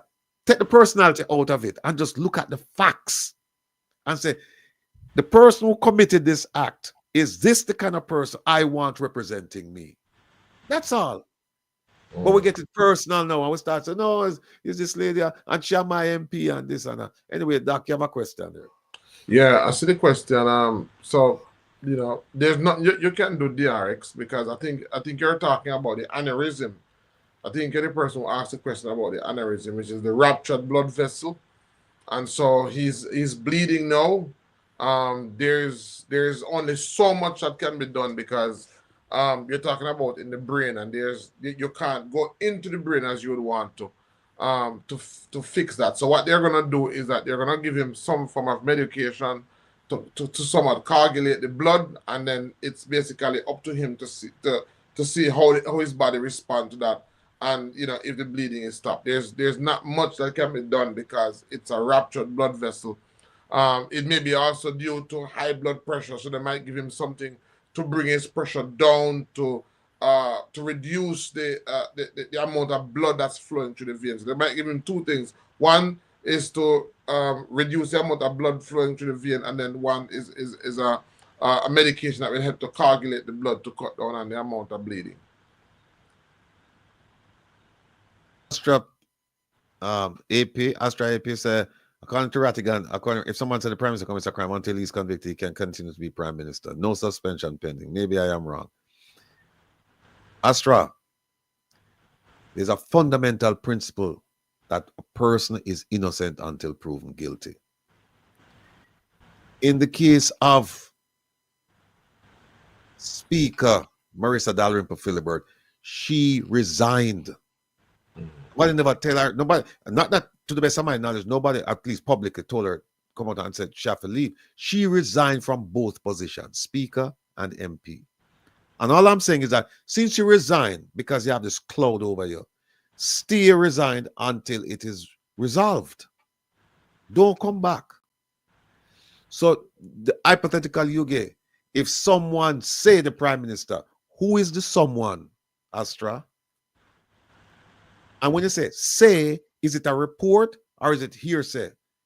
Is it like the Chinese telephone where the person heard it from a person who heard it from somebody, who heard it from a neighbor, from a friend, from a cousin, from a grandfather?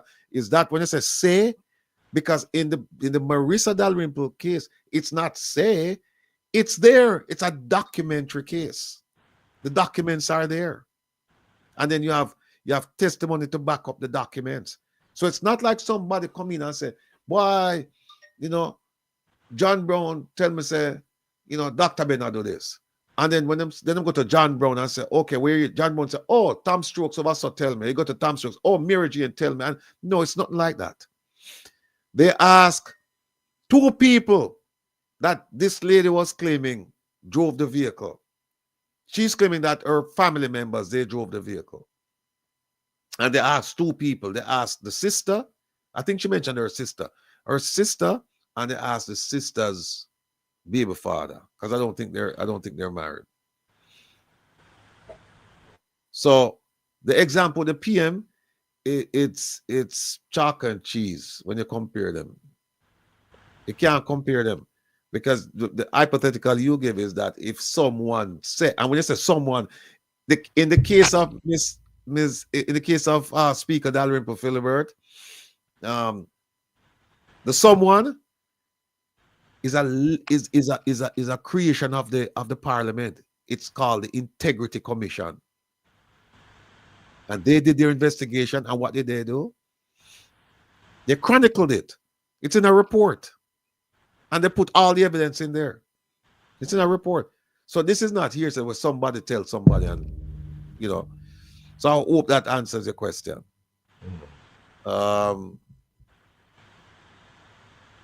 If you recall where the officer did charge a man for illegal gun, and then hold on, the man was going to prosecute saying that the office heard. Hold on 1 second, George Smith. Caller, good night. Welcome to Come Reason with Rattigan. Where are you calling from? I'm calling from somewhere in the North Pole, Mr. Rattigan. Yes, sir. Ratty, the question I want to ask though, the former Speaker of the House of Representatives, Mrs. Dalrymple Philibert, swear that she will uphold and defend the Constitution of Jamaica. And the laws of Jamaica. And the laws of Jamaica. Yeah. But who we must blame for her being back into the Parliament, is the people of South Trelawney. They're the one who called for her. They're the one who voted for her and put her back in. Okay? They're the one who did all of this. So the people of South Trelawney must be blamed. Go ahead, sir. Sorry. But my learned friend, here's the thing. The people them can't want all them want, you know. Them can't want all them want. At the end of the day, it's up to it's up to Ms. Dalrymple Philibert. She could have easily said no. Morally, I find it repugnant that I should even put myself to run in another election while I'm being under investigation. Well, it's no longer an investigation while I'm facing a court battle. You know, so everybody, there's enough sin to go around. She shouldn't have done it. The people shouldn't have voted for her, and the prime minister shouldn't have supported it either, and the party shouldn't have supported it. As I said today on my program, Mr. Rattigan, and I'm going to say it on this program tonight, Jamaica's justice system is as corrupt and as a stink as Riverton Dump. Yeah, easy now, you know, I used to go to Riverton Dump, go look for things over there. You know? Easy now, yeah. And Jamaica is run by a bunch of gangs, criminals, and I'm not talking about one order, nor clansmen. I'm talking about the criminal gangs in the parliament of this country. The justice system in this country is as corrupt as they. There is no justice for the people of this country. And until we, the Jamaican people, get our head out of the river and call on who we must call on and stand up for ourselves, then this country will never be better off. Jamaica is run by a set of criminals in the parliament of this country. And that's why Dalrymple can go back in there, because she knows the Jamaican people will never do a damn thing about it. And as I sit here in this room and on this program here, nothing will come out of Dalrymple case. She will never go, she never smell the jailhouse. Nothing will come out of it. Same way, nothing will come out of the Prime Minister's case in the court. Nothing. While other Jamaicans, family members are gunned down in this country, and police officers get money to shut up the case and tear out of the big book. When people got there to give, what they call it, statement. Whatever. Statement. The statement is in the book, and when they go back, the statement come out because everybody get money. They get money. It is as corrupt as they. And all we are here talking, Mr. Rattigan, the Jamaican people need to stand up. Wilfred Rattigan could have chat till the moon come over. If the people of our country don't stand up, nothing will be done, Mr. Rattigan. And people will say, Jeffrey, shut him up, but the truth is the truth.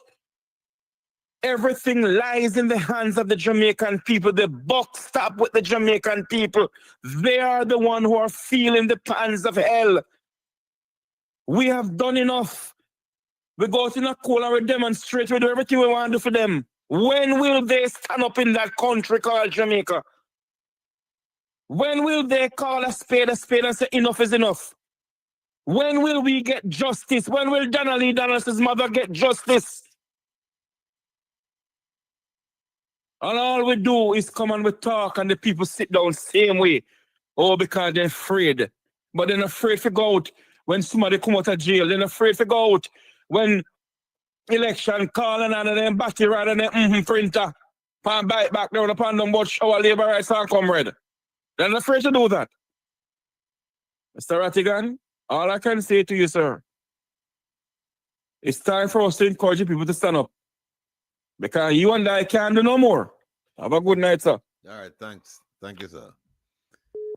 Yeah, you know what? I think that for a long time, Jamaicans have been kept in the dark about a whole bunch of things. How the country is run, how it's organized, who's in charge, a whole range of things. But the veil is slowly being pulled, and the scales have been taken off the eyes of people, and now people can see. So to some degree, I agree with Mr. Vumvava that people in Jamaica, you have to start standing up now, because you can't say, you don't know. At one point, you could say, well, we don't know nothing, you know, but you can't, you don't have that excuse any longer. And to a large degree, you don't, because there's so many programs on social media. I mean, you can just close your eyes and just you find a program. I deal with Jamaican issues. There's so many of them. And the one thing that they have in common, most of them, the overwhelming majority, is that they're trying to hold government accountable by exposing the corruption. And when I say exposing it, not only to government officials, but also to the populace, so that you, the people of Jamaica, you, the common man and common woman, you understand what's going on and you can take a stand. So, to some degree, Jeffrey is right. Jamaican people, you have to stand up. You have to stand up. It's not enough for us to stand up over here in the cool or rain, and then we'll come on every night after night, and we talk the same thing. At some point, you have to take this information and say, we're going to do something with this information. We're going to be inspired to the point that we're going to call on our government to be accountable. You know, one person in Jamaica, one civil servant that I have the utmost respect for is the Auditor General. That lady, Miss Ellis, I think her name is. That lady, she worked her finger to the bone. That woman put up so many things that are going on wrong with the government, and we don't pay attention to it. We don't pay attention to it. People are beat down. Well, look, at some point you have to realize that it's not going to get any better. It's not going to get any better if you just say, why you beat down, and you just sit down there. I understand what you're saying. I know what you're saying, fight strong, that they're saying them beat down and it's difficult. Talking to them is difficult. I understand that, but we need to reach out to them and get them involved, because if they're not involved, there are certain things that we can do from overseas, but it would be a better fight if we attack, or if we address the issues on two fronts, local and international, or local, regional, and international. You know, it will be better for us to do that. And until we do that, you know, it's going to be difficult. But I'm willing to stay the course. You know, I am going to stay the course. You know, I'm going to stay the course. Yeah, I'm going to stay the course. So, you know, what's this? Blunder that will, what's this? That link for Telegram was claiming. Okay, look at this one. You know, the summit month. George Smith, apparently, George, you apparently read the report, because that's true. The fact that's one of the facts, that she was claiming expenses because the government them give you money for, you know, maintain your vehicle if you're using it for government purposes, and you get the 20% what do you call it, like discount. And it's true, they went back and they look.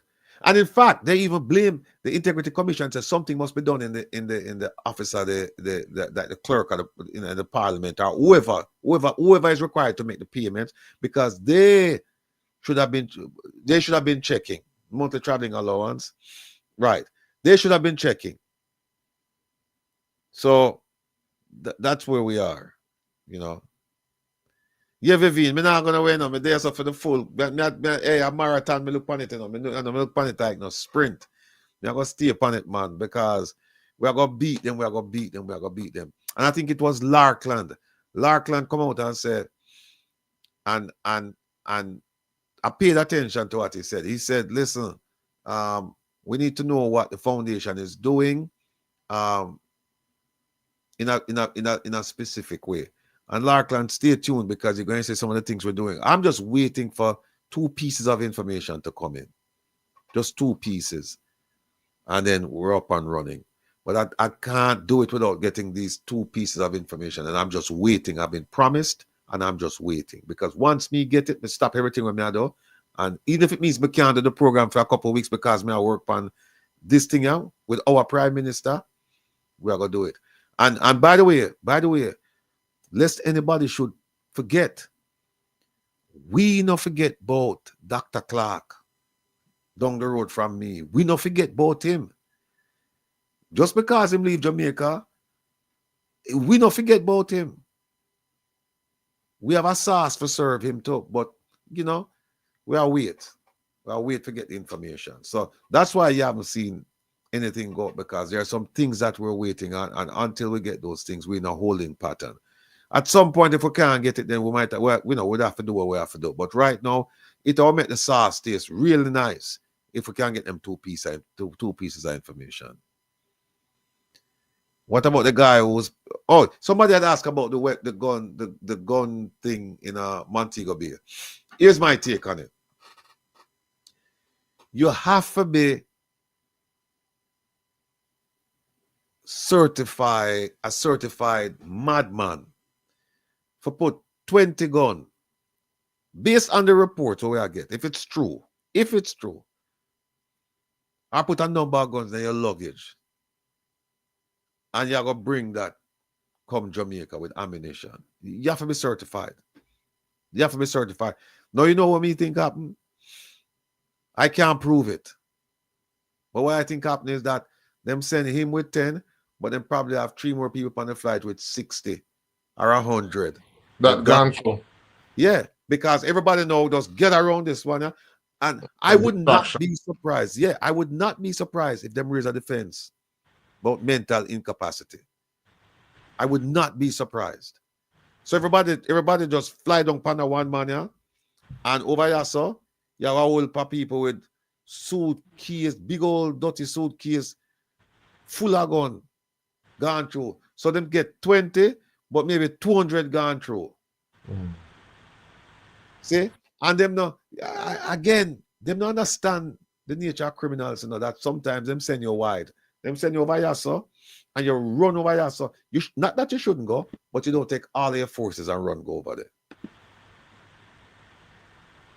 You know, fight strong. We're going to talk about, we'll start talking about Nigel already. And this Saturday, we'll talk some more about him. And Zara Burton is coming on to finish up her thing with him. But we don't forget nothing around here, you know. When will you appoint a new It's a boom V. You want to cause problem? Yeah, a lot of people listen to the programs. All right, all of you with problems with diabetes, what else? Hypertension, heart condition, anything but the brain, because the doctor said last week that the brain make up a cholesterol, and him not really want to go there so. But anything else, any maladies you have, the doctor there, you know. Oh, so somebody asked, how do you treat arthritis? So it's a good night, Dr. Ben. I was wondering, how do you treat arthritis? Bring that on back for me, please. How do you treat arthritis? Yeah, where? There it is. In my back lower lumbar L3, L4, L5, when I stand up for a period of time, I slump over. I have to lay down to it. All right, so there are a number of things that can go wrong. It could be that you have spondylosis, which is an inflammation of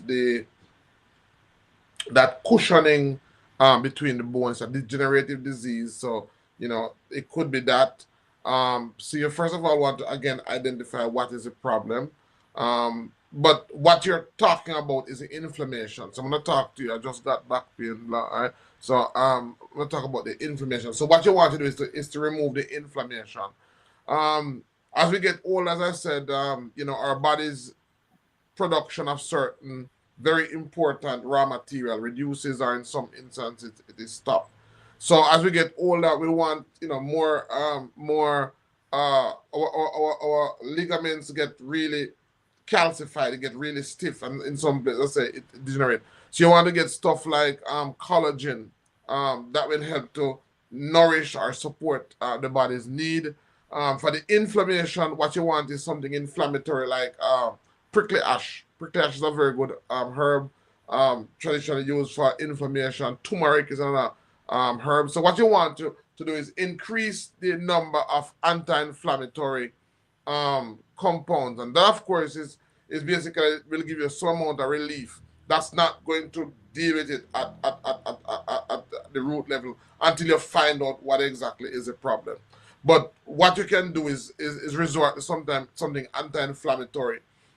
Prickly ash, either cowfoot leaf again is another anti-inflammatory herb that you can make a poultice of. And poultices are very good in dealing with pain or local pain. You can put it on the exact area where you're having pain and it will help to remove the inflammation. Cayenne pepper is another very good anti-inflammatory. You can get like wheat flour. You can combine that with cayenne pepper to make kind of like a dough, and you can put the dough on the area and it will help also in removing inflammation. Mike is asking, how will you treat enlarged prostate? Listening to your response.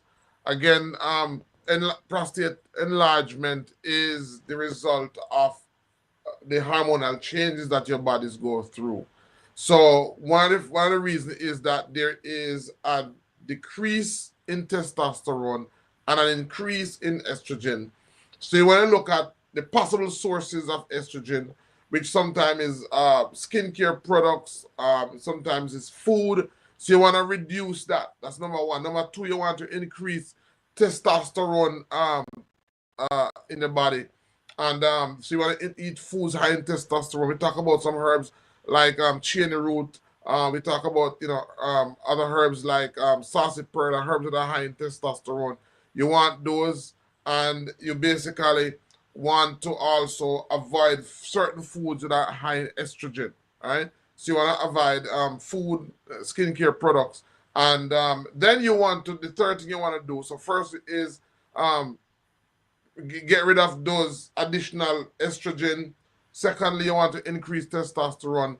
And thirdly, you want to get herbs that are what we call astringent herbs that help to reduce fluid, or to get fluid out of the tissues. Because once you're having a swelling, it's really an increase of tissues, increase of fluid in the tissues. So you want to get herbs like guava bud, which is very good. You want to get herbs like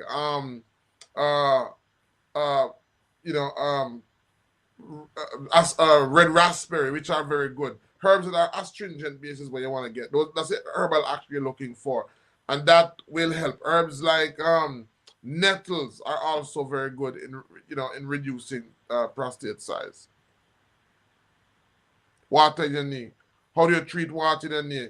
So again, if you notice, what I'm sharing with you is not just what. I'm helping you to identify a system. So the system is, once there's fluid in the tissues, what you really want is astringent herbs to get rid of it. Somewhat 2C's asking about shilajit. Shilajit it's an extract that is used. It is being used and being promoted to boost sexual performance. I like to talk from experience. I've never used, I have some here. Where is it? Hold on. I bought some for somebody. Shilajit. Sorry. So this is it. And it's a dark gum. I bought it for somebody, but I haven't gotten it to them. So it looks something like this. Yes, caller. Hold on 1 second, please. All right. And Okay. Mm-hmm. It's supposed to increase energy. It's from the Himalayan mountains, and it's supposed to increase sexual potency. Tried it, but I never get no kick from it. Then I get the kick from it. She legit. But then again, whenever you find something that is what you call it now, in high demand, you sometimes have it being watered down, and that's the thing, because this is more like a liquid form. It's supposed to be like a tar. It's supposed to be thicker like a gum. So I tried it, and I haven't gotten any kick from it, but that's what it's supposed to do. She legit. All right, hold on a second, Doc. Caller, good night. Welcome to Conversations, Rattigan. Where are you calling from? Good night, Sir Rattigan. Doc, calling from New York. Yes, yeah, man. Good night. Yeah, man. George here, man. How you doing, Sir Rattigan? Yeah, me there, George. I look out of my eye. Talk to me. All right. I just want, I was jumping on Dalrymple Philibert thing in terms of the traveling allowance and why I think that she's in a very, very tight spot, and it is hard to see she getting out of it, because the traveling allowance, you see, it's an allowance that is paid in government for people, for officers who are in a traveling position. Mm-hmm. But unlike your salary, what you have to do now, you have to sign a claim monthly in order to get that claim. Right. And with that claim, you have to submit your particulars of the vehicle relating to any concession or traveling that you are getting with that specific vehicle. True. So for her to get a vehicle, she has to sign this claim and send it in monthly. And then if it comes in time, it is attached to the salary and paid as one allowance. But Right. if not, it can pay after the salary. Right. So at no point in time can she say she was not aware of this vehicle, because she had to be using the particulars of that vehicle over the years to claim that specific payment. Right. And that's Right. the point I want to make. I'm glad you said it better than I could ever say it. And I hope people I know people understand the way you just described it. And that's exactly what happened. They have the paperwork showing that she was getting the concession or the allowance from the government, and yet she said it's not her car. She said she never drive the car yet. No. In one statement, she said, I don't know the car. First she said she don't own it, then she said I don't drive the car. And yet still she put the thing in every month to get the allowance. Right. So but funny, Sir Rattigan, even if she don't claim it, Sir Rattigan, right? yes. Because if your car is in the garage for 3 months, you can get that allowance without driving the car for up to 3 months if your car is in the garage. But after 3 months, you must bring in papers to show that, yes, the vehicle is up and running now, and I am now paying. So there's no way she can claim that she never know. Plus, and that is my input. Yeah, plus, Sir Rattigan. yeah, plus, remember now, she get the concession, and you only get the concession if you're using the vehicle for government business. And she get a huge sum of money. She save a huge sum of money because of the 20%, I think them give her 20% concession. So, Correct. But anyway, thanks for the support. Thanks for the call. You're right on point. And I hope people, if I was confusing, you are clear. And so I hope people understand what's going on. Okay, Sir Rattigan. And Doc, take care. All right. Bless you, man. All right. All right. Somebody's asking, Tonkat Ali is good for sexual enhancement. And definitely works. I can tell you that Tonkat Ali. Can tell us some herbs that work. Tonkat Ali is one of them. Mura Puma. Muira. Because I get so many calls, Ratty. So what are they? But you know something, Doc? Yeah. OT, put up back the previous statement from Earl Jr. All right. Now something for asking. Naki, why never tell me this, sir? About the Tonkat Ali? No, not you, him. Not talk early. Okay. Naki, why never tell me about this Tonkat Ali? Why? I know you said it definitely works. All right. Yeah, man, a Oh. good man. I don't remember that, brother. I don't remember that. Yeah, man. Tongue cattle is a good herb Yeah? because of how it works. And there's also yohimbe, not a good herb. There is Legis King said, Dr. Vena, I try Himalayan Shilajit and I get my kick. Okay. I got this in New York. Like a potency level though, because I heard you say a while ago that when something is popular, them kind of water it down. Is there a potency level like what should we be looking for if we're looking for the right one as opposed to the... I know the one that you should be looking for is the one that's more of a gum, not as liquid as this. Because remember, these are just herbs. These are just products that are gotten from the wild. So we only can talk about what it look like in its natural state. We only can talk about that. But in terms of standardization, what you're talking about is more like standardization. There isn't much out there to in terms of standardization of these products. There's Mr. Jeffrey Tavares asking what herb. He wants you to be a healer. He's asking you what can you raise the dead. If there's a herb that can raise the dead from men, it's Murapuma. Mirapuma. Murapuma. And that is because of how it works. A lot of men who have issues with intimacy, what happens is that they may have underlying circulatory issues. So that's what we have to be very careful because you might take a herb that may cause circulation throughout the entire body, and that is not something you want when you have like a heart problem. So how Murapuma works is that Murapuma sends blood to the pelvic area, unlike other areas like Yohimbe that I talk about, that sends blood all over the body. Murapuma sends blood to the pelvic area, which is where you want the action. And so that's one very good herb that when you take it, you're going to get a kick. Saw palmetto is good for the prostate because saw palmetto is high in zinc, right? And so that's the reason why it's good for the prostate. So that when I talk about I talk about reducing estrogen, increasing testosterone, using astringent. A fourth component could be adding or increasing zinc in the form of saw palmetto. Then when you spell the one was send blood to the pelvic area. Mm-hmm. That's it. The herb you just mentioned. Mm-hmm. Murapuma. Oh, there it is. Mm-hmm. That's a very, very good herb.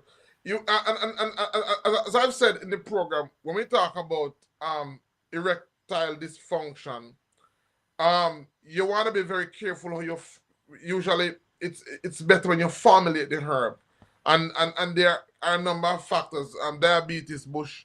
There's a number of factors that can cause that. But as I said, Murapuma is very good because it will send blood to the pelvic area and not necessarily all over the body.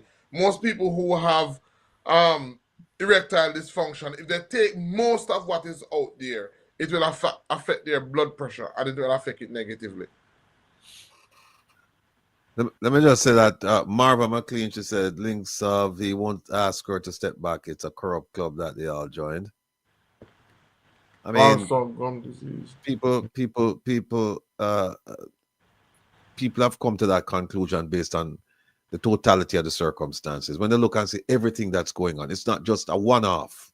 It's like, think about it, folks. When was the last time a week went by where you hear nothing about the government involved in a corruption? When? Burberry. All them sack Henry and some of what they claim that they not have the power to sack George. I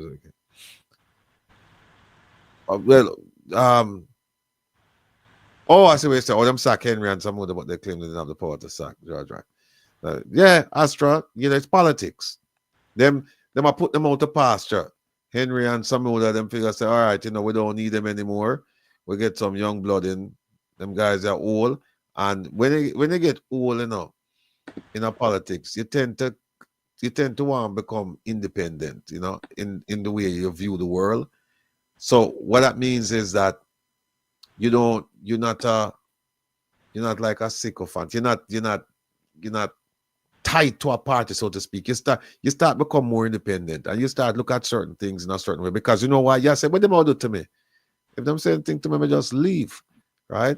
But as a young person, no, you say, boy, I have to follow the party line because otherwise I'm gonna get rid of me. I have a future ahead. So sorry. I said David Tavares asked a question. What stimulated to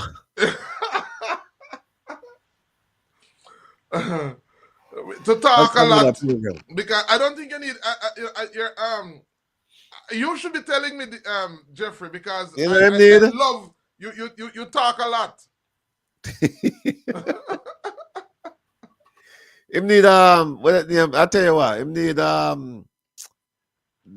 the COVID medication, because sometimes you lose your sense, your sense of taste. You lose that. So Yes. maybe you need that, Jeffrey. You need that COVID medication. Link say if you go to your bed. Toya, is berberine good? Is what berberine good for? What's diabetes? That? Diabetes, okay. And it also helps with circulation. I can tell you that what I'm just feeling now is an increased heart rate. So I can tell that while I'm on the show. And this is how I like to take products. I can tell you that it's just kicking in now. So I'm just feeling it, and I can feel my heart rate go up. Is that good or bad? That's not necessarily good, because this could lead to anxiety for some persons, and it could increase one's blood pressure. I mean, that's just I can literally feel my heart rate going up. So naturally, it would increase circulation, but this is not necessarily good for everybody who has erectile issues, because if you're having cardiovascular issues, you don't want to do that. And this is by far how most of the products that help with intimacy work, especially for men. So I can tell you, I can feel it. I can feel it. I can feel it now. No. I can feel it. Maybe you should send it to Jeffrey. Just recognize it to him. Yeah, that's a Shilajit. Somebody's asking, what's that? That's a Shilajit. I can feel it now. And I can tell you that this is not, I wouldn't just recommend this to anybody. You want to find out that the person don't have any underlying heart problems, because this could not be good for them. Esther D'Souza, them fighting for Central Westmoreland, so them think George Wright can bring it to them, but let's watch. Good observation, let's watch. No JLP, Astra, no JLP is suited to replace Holness, because 48 let him continue. If it was UK's own MPs would bring him down. Yeah, the thing is, because you're right, and I'm getting this from well-placed sources, that they don't have anybody to replace him. If him step aside, they don't want anybody. We need Mr. Williams. No, Jeffrey, once a week is once a week is good. On your program is good. Oh, so Naki, you take the thing out. Naki see Maggie advice. Him say high blood pressure is a side effect. Yeah. So as I said, and that's why I said to a lot of men, they have to be careful when you take even natural products, because really and truly, most people, when they come to you, that most, if you notice, most of the questions tonight are really questions about symptoms, and so you don't want to respond to symptoms. You want to respond to the root cause, because whereas the symptom may be erectile dysfunction, with the cause being cardiovascular problems, you don't want to say, okay, one of the symptoms is erectile dysfunction, so I'm going to get something for that, because that same thing is going to sometimes can affect the cause, which is the heart, and affect it negatively. So you want to respond to the root. Doc, Rockwell there's a question there. Isn't some sexual dysfunction due to psychogenic factors? Oh, definitely. But not for the most part, but definitely you can't rule that out. Toya, I have a question. What brand berberine would you recommend? What brand berberine? Yeah, what brand of berberine would you recommend? I couldn't recommend a brand. Well, what's the name? There's a brand that comes in a blue container. When it comes to me, I'll put it on the chat. And this is, of course, again, from experience. I can tell you from my experience and from persons who I recommend it to that it works well. All right. Well, I'm Denton Henry. Denton Henry said, you, I guess he's referring to me. You try to damage brand Jamaica in foreign countries. You plot your lies against the PM. You fail. Oh, somebody get rid of him? Oh, I'm gone. No, it's there. Okay. You feel good over evil, spreading propaganda, lying tongue, white Englishman, lover boy. All right, Denton, let me ask you a question. Is it true that the Prime Minister have 28 bank accounts? And if it's true that him have 28 bank accounts, isn't that damaging to brand Jamaica?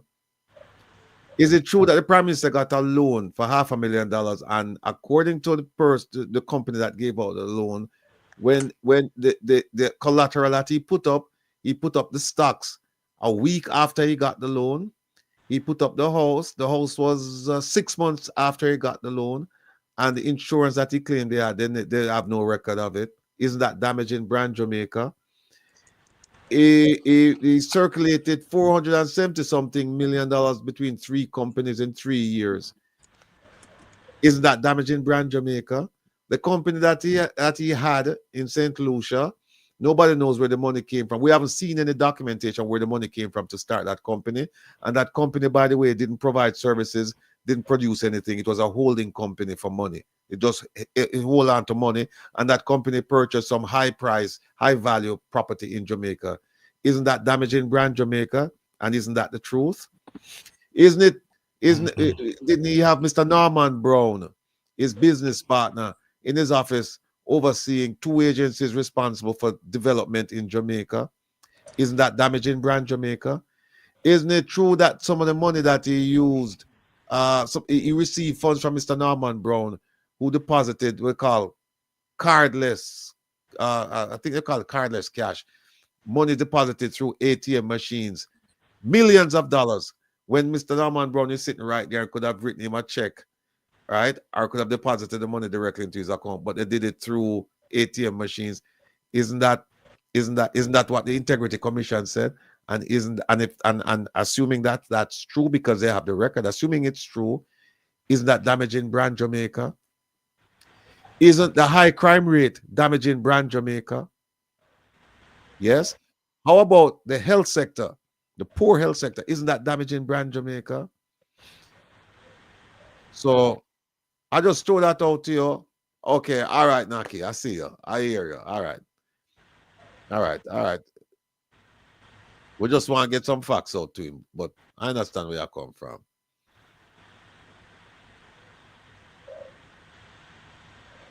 Yeah. All right, them said, well, doctor, them want you back next week. Let me see that. All right, what were they now? Ignore ignorance. All right, Missy, I hear you. All right. Oh, Ilian Turner said, Dr. Ben, did you say you can feel it now, sir? I do hope you are home. Yeah, man. Yeah, man, I can feel it, man. And I'm at home. It? Yeah? I can feel it, and I'm at home. Oh, I'm at the right place. Boom. Oh, you say at home. Okay. Yeah, man. Yeah, Brittany, we're gonna leave that man. We'll leave that gentleman alone, you know, because we have more things to talk about. All right. Marva, you think the Don's gonna understand you? You're right. Because, you know, seeing they see not, hearing they hear not, neither do they understand. So we have to just move on. This Saturday, we're going to do a piece, and I've been promising it for months. And believe me, folks, it's ready. It's just that Jamaica is content rich, and every week something pops up and we just have to deal with it. Like this week now, I've been asked to do the piece on NEPA. But there's a piece that I really want to do. And I really want to show you how Jamaica's security, border security, has been compromised by the Prime Minister, I'll say it, the Prime Minister and the Minister of National Security. I have a document that I want to show you. All right? Well, one of them is I have one of them right here. I have one of them right here. Right? And you see me mark it up. Mark it up. But there's a document here where I want to show you that Jamaica had a chance to deal with the border security back in 2018, I think 2017, 2018. And the prime minister, between the prime minister and the minister of national security, this thing did not happen. And it would have, like you say, they found over 100 pounds of cocaine this week. And I don't know, at the airport, and I don't know where it come from. You see the one over in the Bosco Bell, we're not going to stop talking about that. Right? That huge drug find, we have to call it, and they don't know who bring it there. The security system I'm talking about would have captured all of those events. And we're going to show you this Saturday. Stella said, I hope wife is there with you. Yes, man. And that's a good brand, by the way. A berberine called Swanson. Swanson is a good brand. Somebody asked. Swanson is a good brand of berberine. Oh, Doc, I know the question. Before we finish up, there's a question I wanted to ask you. Right? And last week you said, let's start with the question. Let's start with it. Oh, yes. Oh, yes. All right. The question, folks, is this. We are now trending towards herbs, right? And I think there's every year it's increasing, the need for education and the need for application to use herbs as a part of our daily regimen.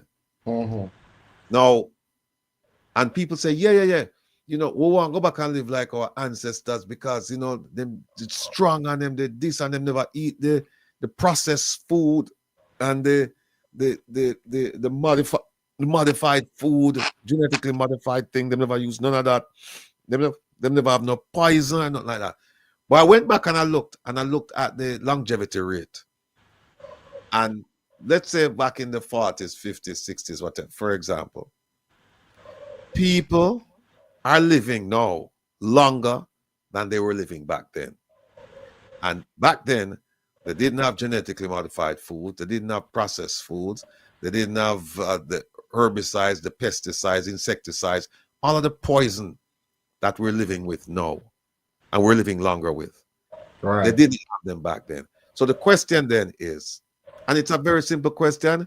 And when I say simple, meaning that I haven't done the research to really phrase it in a way that would capture all of the variables. I'm just looking at it just simple and say people never used to live long back then, even though they were living, you know, on a natural diet, a better diet than they have now. So why should we turn to herbs when the people who were using herbs back then didn't live long enough, didn't live as long as we're living today? Because today, I think in Jamaica, the average is, I think it's 70 or 71. Years ago, it was in the 60s. So can you tell us why we should be taking herbs and not just continue eating the way we're eating right now? Well, you know, when we look at life expectancy, or the average lifespan of a person, back then and now, what is remarkably different is that two ways I'm going to answer that. One is that life expectancy was mostly, which is how the average person, how long the average person would live. Life expectancy was mostly impacted by a number of non-dietary factors. So one of them was the sanitation, because remember that in time past, most people who got sick, and most people, you hear about pandemic, you hear about disease breaking out, most of that was due to poor sanitation. And with the knowledge that we now have as it relates to, you know, bacteria and viruses, there's a whole lot now that is different as it relates to sanitation than now. So maybe one of the biggest contributing factors to why people are living longer now is more so, you know, sanitation. The second part to that is that even though people are living longer now, because people's diet was better then. We talk about living long, but what's the quality of life that people are living now? So people are living longer lives, but more people are living longer life now, sicker than people were living before. Yeah, but Doc, if you ask somebody now that, okay, you go back on a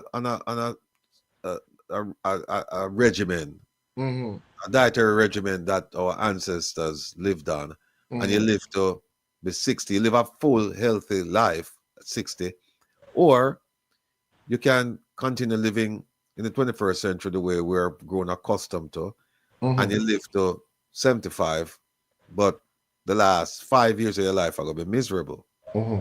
And you'll have I submit to you that you'll have a good percentage of people saying, me take a chance with the 75 rather than go at 60. How do you answer the person? Well, I would say to persons that, it's as it relates to our diet.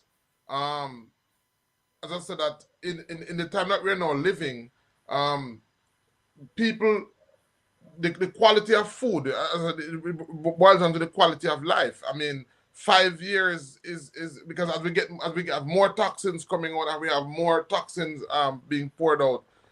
5 years is not even that. We're seeing people now in their 20s. We're seeing people in their 30s having disease, having diabetes. We're seeing children now living a poorer quality of life than before. So if it was 5 years, then maybe it would be worth it. But the adverse effect is far worse than that. So it's not like a 5 years different. I mean, we're now having children diseases. For example, we have men now in their 20s that are far less potent, both sexually as well as being able to reproduce now than 50 years ago. So Right. yeah, so it's not just the fact that it's not a 5 years thing. It's much longer than that.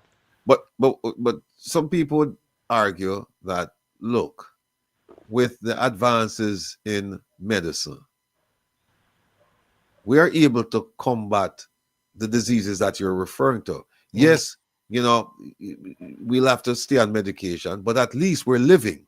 And some people say, I'd rather do that than pass away at 50, And the other thing too is that another argument is that, hey, a lot of the with the advances made with antibiotics, for example, a lot of people in 50, 60, 70, 80 years ago who would die from something quite simple.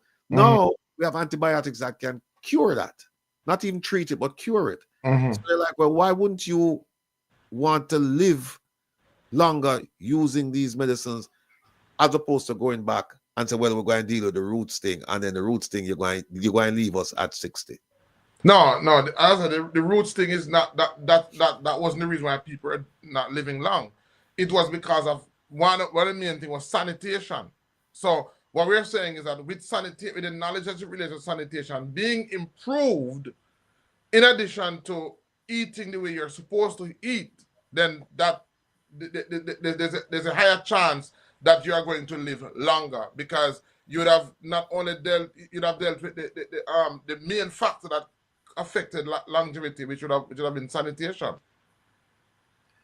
Yeah, Taya said the Bible speaks about honoring your mother and father, that your days may be long in the earth. But don't forget, Taya, that them say it is given to mankind 70. So that's 70. So when it says your days may be long, I think it means long means up to 70. Yeah. Dandelion root is one of the highest alkaline level of all supplements. True? Yeah. Dandelion root just basically helps to purify the liver, which helps to extend the life. Doc, do you have an online shop? ICM Wellness Marketplace.net.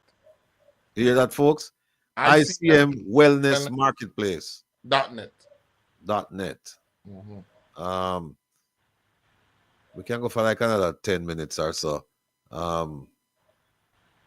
Any more questions? Folks? You can go on the chat. I can't put the website on the chat. I think that's what you're saying. It would have to be the admin who type it. ICMWellnessMarketplace.net. Astra said maybe the PM controls. Here it is, right here. Yeah. Maybe the PM controls all the ministries. Chang Tufton and them that have no power. Well, Astra, technically speaking, the Prime Minister is in charge of. He's Minister of Defense. He's the Prime Minister, and he's Minister of economic growth and whatever, that ministry there, the one that promised the 5 in 4. He's in charge of that. But for all practical purposes, you're right. He's the minister of all of those portfolios, because I see him speaking about them all the time. Particularly, I see him talking about national security issues a lot for years, as well as the health sector. What was the benefit of corn here again? Corn here is a diuretic, and we spoke about it last week as it being used for urinary tract infection. It also helps with UTI, mostly UTI, but it's a diuretic, so a number of urinary tract issues you can use it for. You can use the corn silk for. But last week we spoke about it primarily being used for urinary tract infection. True. Yeah, and I'm feeling also, just sharing because I'm also feeling, I feel my pores opening. So that's sort of the effect. So it's definitely good for, I'm talking about this product here. So I'm feeling, sweating. So it's definitely working. Doc, you're right, Doc, or you need a doc? No, that's what I do now. Most times, whenever I tell a person about things, I normally try it first. You try it. Yeah, man. I normally try it first. So how you feel about this thing? I don't know, because maybe I worry, Oh no, man.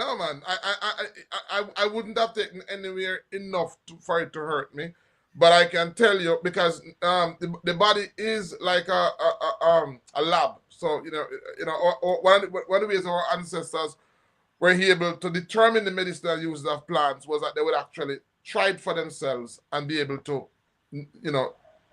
pick up on what's happening and be able to have an idea as to how it works. So I can tell you pretty much that I know how this is. I know how it's working.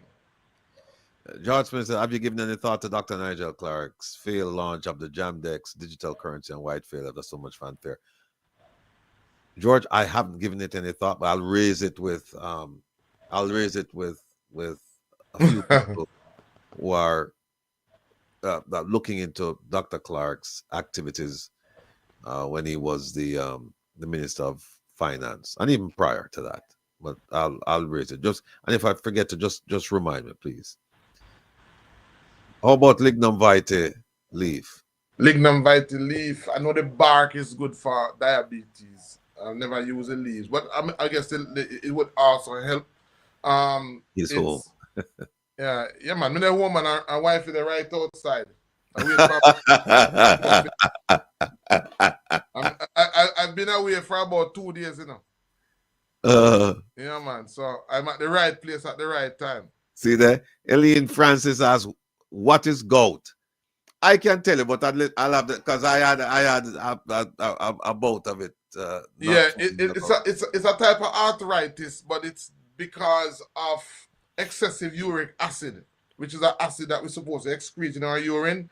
So when we have a buildup of uric acid, then it causes inflammation in the muscles. Once you're having any movement, then it causes discomfort. Let me just tell you about gout is that you don't want to catch it, people. Painful. Oh man, you don't want it. Trust me. Yeah. It's unbelievably painful. You don't want it.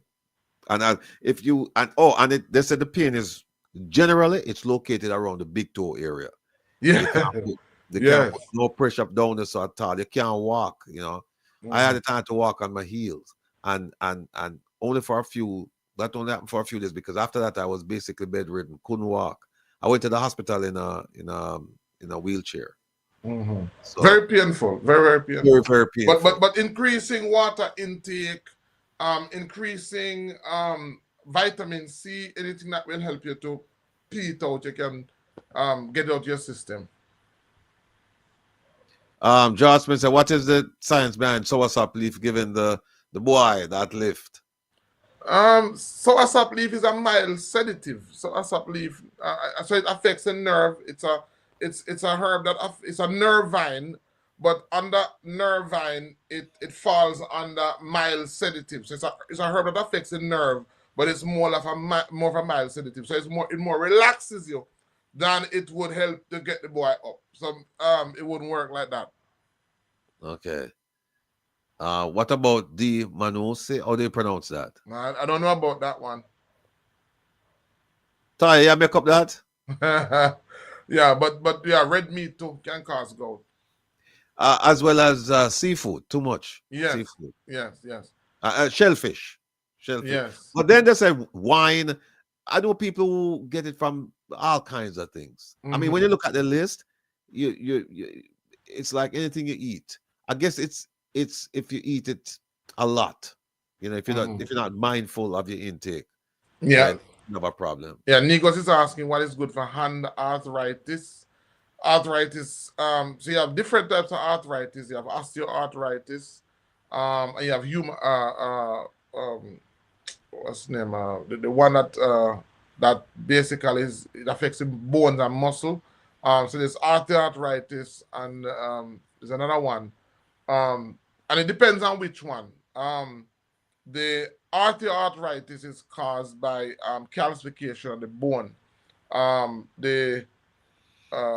Trying to remember the other one. Rheumatoid. Rheumatoid. Thank you. Rheumatoid arthritis is an autoimmune disease. Nikos put it in. Yeah. Yeah. So basically, if it is rheumatoid arthritis, then you want to avoid as much. You want to avoid interaction between cold and heat. And rheumatoid arthritis basically flares up more in cold. With osteoarthritis, it's calcification. So again, we talk about the salty herbs. So those salty herbs, taking it internally as well as using it topically, will help with that.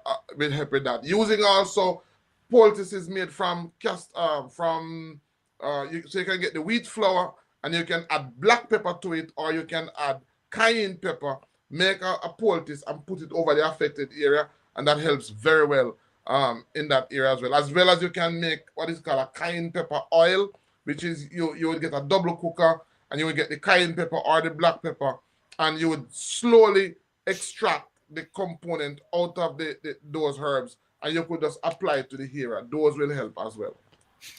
Look at what Colonel said. Colonel Anthony. What about the corn silk tea? Can it help increase urination? Oh, it will definitely will. It's because it's a diuretic. So it definitely helps with urination. Big up both Colonel Anthony said, big up both of you. What is that thing you just taste? Is it trigology? You said the name, that thing really gets you fidgety. Yeah, so it's called shilajit. Oh, get your fidgety, yeah. Yeah, it's shilajit, and I got it for somebody, but I didn't even. Oh, Mava. No, Mava, we have finished up. We're going to 11:30. We just finished up at 11:30. We're not going to go. No. Hey, but you have to admit, though, Mava, that the program last night with Mystic was one hell of a program. You have to admit that. In fact, you're admitting it because you say you stay up and watch it. And if it wasn't interesting, you wouldn't. You'd have gone in your bed. All right? But it was, folks, if you get a chance, just go back on YouTube and look at the program with Mystic Sensation last night. We had Isaac Buchanan, we had Ishmael from Waterhouse on it. I was on it. Sister Maria was on it, and Byron and his lovely wife. And which channel was that? It's on YouTube. It's Mystic Sensation. Okay, Mystic. Oh, Mystic's channel. Yeah. Brittany said use a lot of natural cranberry for what? For the urinary tract infection, and also for the gout. Okay. I thought I read something somewhere where they said that a recently published study indicated that it didn't really have much effect on the UTI. The cranberry. Yeah, cranberry. They Oh said yeah, it man. It does, man. It does. does. Yeah, because I've recommended to a lot of persons and they do come back. But the main thing that we recommend is the corn silk, even by itself. Doc, is there one herb that you will tell people stay away from this herb? Don't take it at all. One herb. I can't think of any one herb.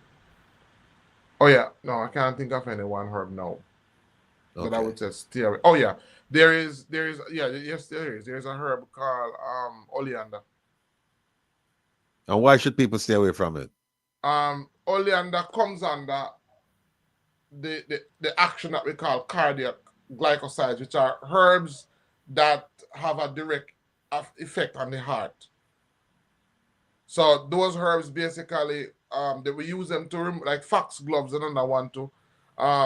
These are herbs that we use to remove excessive buildup of fluid around the heart. But so because we're talking about the heart, I warn persons because it can affect you. But again, if you're using oleander, when you and again, because of how it works, oleander has chemicals in it that the body don't naturally get rid of. So as it starts to accumulate, you're gonna start to get nauseous. Your body is going to start to not feel good. So it will get rid of the water, and then after a while, you realize that it's not. You start to have feelings, and these are basically how the body is communicating to you. The body's defense mechanism is chipping in, and the body is using deterrent. The plant is using some type of deterrent to tell you don't take anymore. So you would have to pretty much ignore that deterrent. And then at that point, because it can kill you. Foxglove and oleander are considered, can be fatal. Really? Mm-hmm. Wow. You hear that, people? Yeah, it can be fatal. So in the last movie that James Bond made, which in the movie the villain had a garden that had all the poisonous plants in the world. In the garden, you could see an oleander plant was there, because if you take too much, it literally can kill you. There's also a herb called kalawala. Kalawala is another fern that we can use to get rid of parasites, or that we can use for as a skin protection against UV. But if you take it for a vermifuge or as a dewormer, if you take over a certain amount, that can kill you as well. It will kill you. Hey, I said Nigos have a question. Yeah. Gum disease causing many chest sensation. And he said he has experienced it. Or maybe he knows about it, not necessarily his personal experience. And he said these are things that a cardiologist or neurologist cannot fully appreciate. I see a lot of information about gum disease causing many chest sensation. I don't know about that.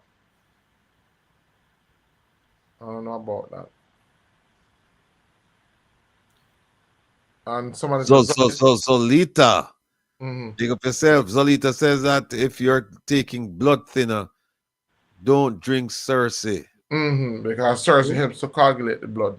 So it will, you know, a contraindication there. Okay. Oral bacteria, 700 types? Really? And how do you deal with that? How do you deal with oral bacteria? Well, I've never dealt with oral bacteria before. Jeffrey, sorry, we can't help you out because Jeffrey was asking questions in that vein. So. Because a lot of those oral bacteria are helpful bacteria. Not because they are bacteria, I mean they're harmful. Some of them are helpful. But there's a herb called, there are some herbs like there's this herb called acacia, which is but in Jamaica we don't call it acacia, we call it kasha, or kasha maca. Yeah. Right. So it grows in places like Veer, and it grows in other parts of the world where because it doesn't tolerate it can tolerate dry periods. Well, the acacia bark is very good for like gingivitis. So for a number of gum disease and teeth disease, You can actually get the acacia bark and you can make a tea from it, and you can use it to soak the mouth, and it helps to get rid of gingivitis or bacteria that causes gingivitis. So if you have bad breath, that would help.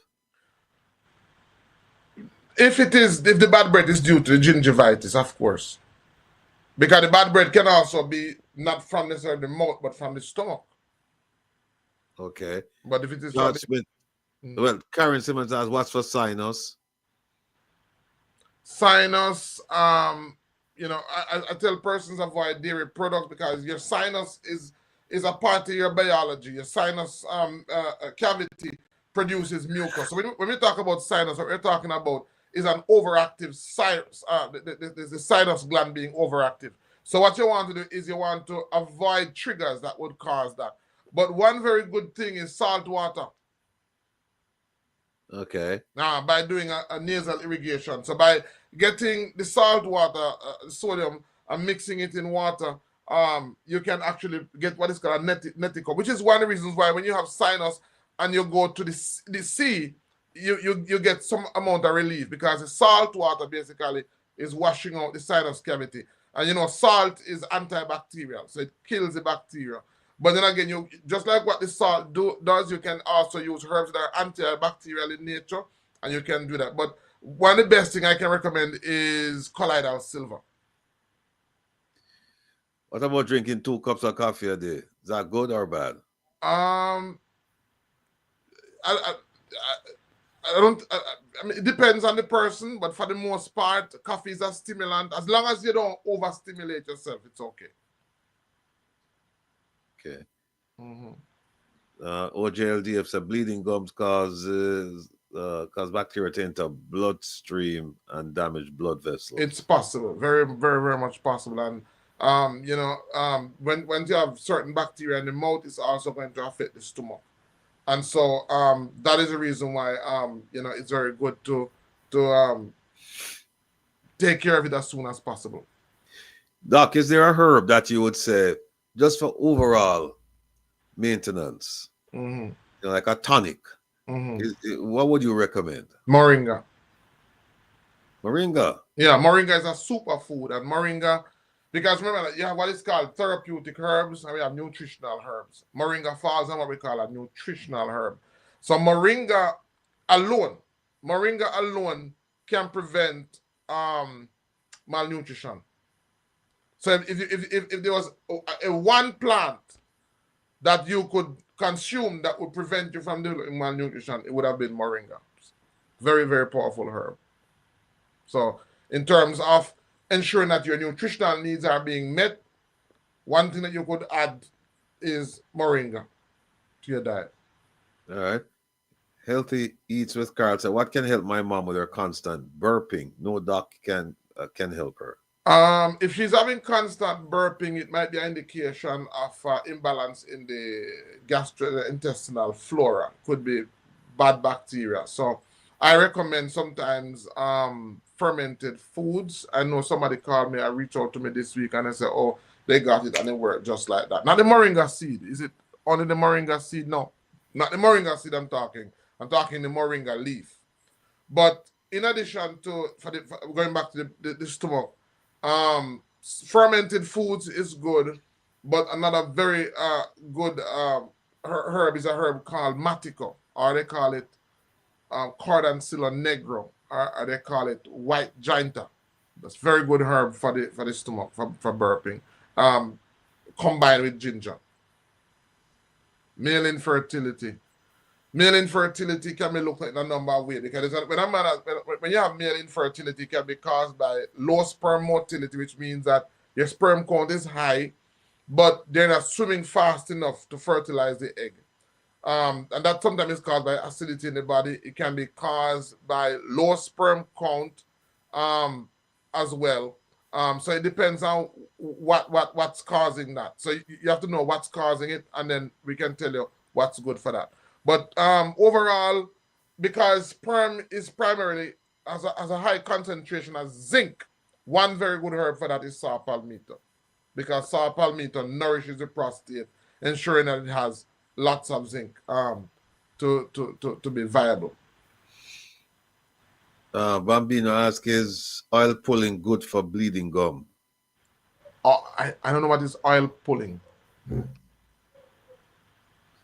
don't know what is oil pulling. But I know also that even cayenne pepper, so you can make a tea with cayenne pepper, and you can soak them out, and it will stop the bleeding.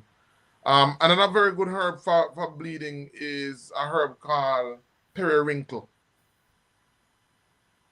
Very good for bleeding. That bleeding gum, or for women who have menstruation that won't stop. Periwinkle is very good for that.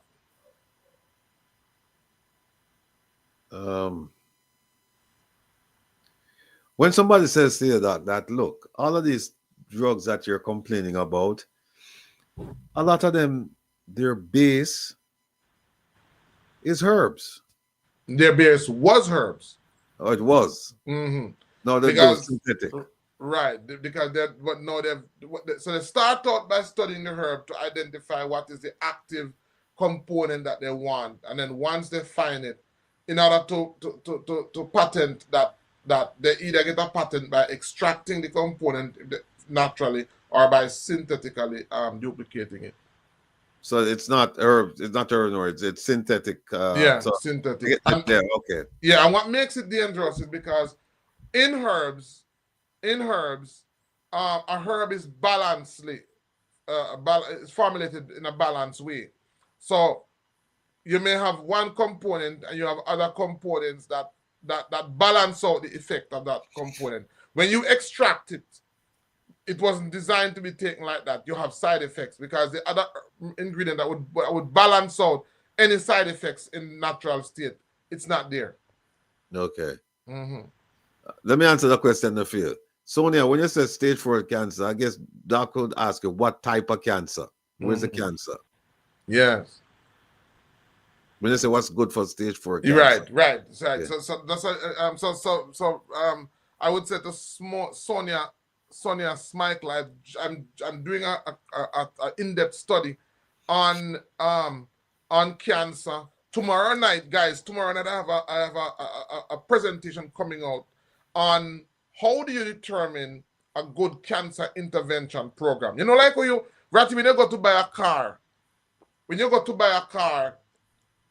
there are ways for you to know when you're getting a good deal or not. If you go to a lawyer, there's a way for you to determine you're getting a good deal or not.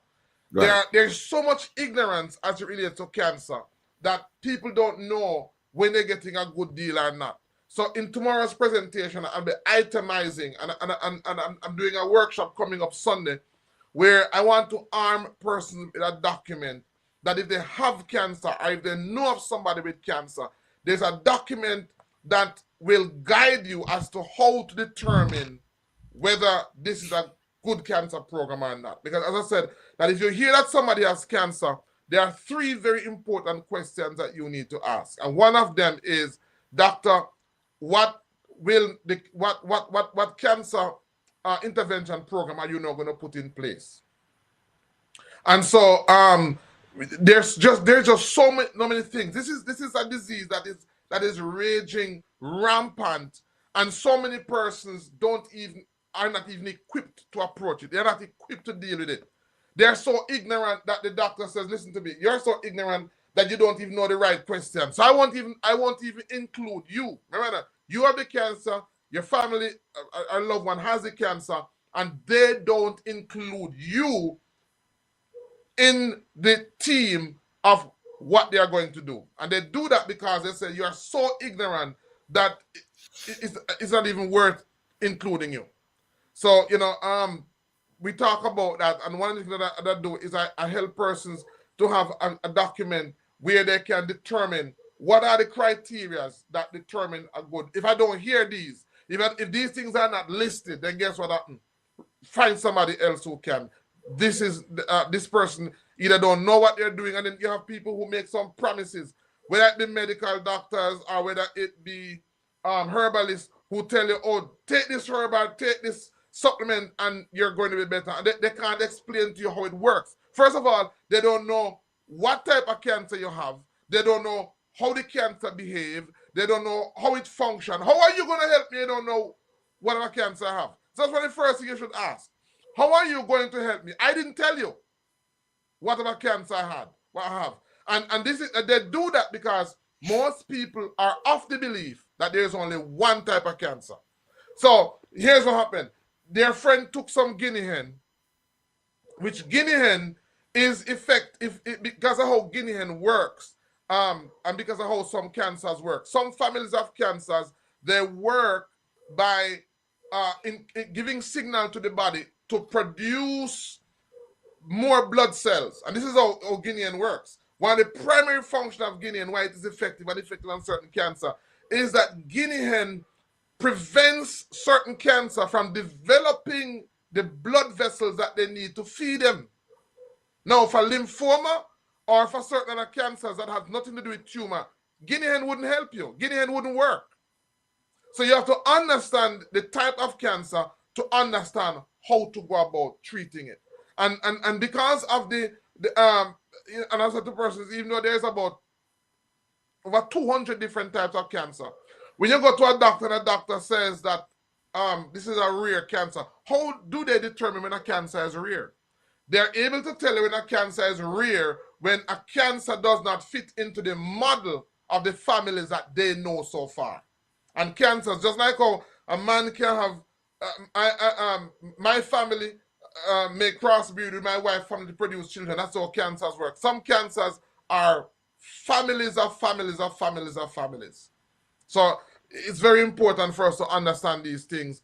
And sometimes some persons will say, I believe in the natural approach. I don't believe in surgery. It's very important that you understand what you're up against before you know how to go about it. Okay. Is there a special way of preparing these herbs for intake? Yes, there is a special way of preparing the herbs for intake. If you're talking about single herb versus a herbal formulation, it's different. But generally speaking, what you want to do is you want the herb to be you want the herb to be dried, number one. Number two, you want the herb to be in a powder so it's dosageable, so you can measure it, right? We don't just take leaves. We bring the herb to a dosageable form so that we can now measure it out and use it. And in case of formulation, a herbal formula has about 4 parts. It has what is called a lead.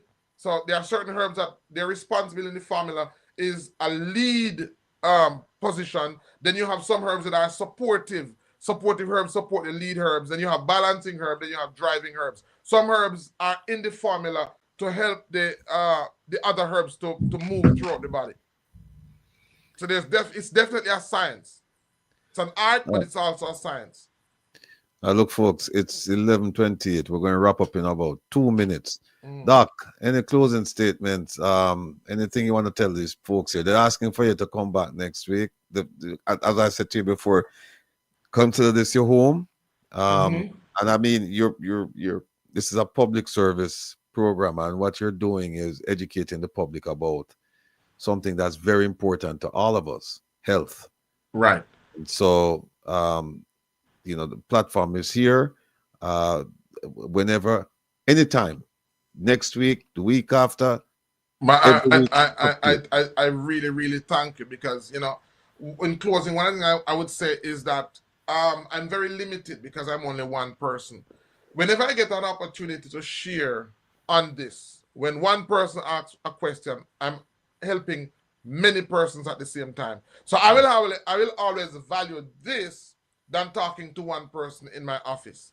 And so a platform like this, where we share information, as I said, it's funny how I'm so passionate about empowering persons, and it's sometimes sad when people don't value it. People want you to do it for them. People want to do it for them. And I'm saying to persons, it's not a good model when you have somebody who wants to do something for you. I want to empower you to do it for yourselves. I want persons to come with a book of questions every week. Questions, and I know we talk a lot about politics, and that's good because this platform is for everything, as Ratty says.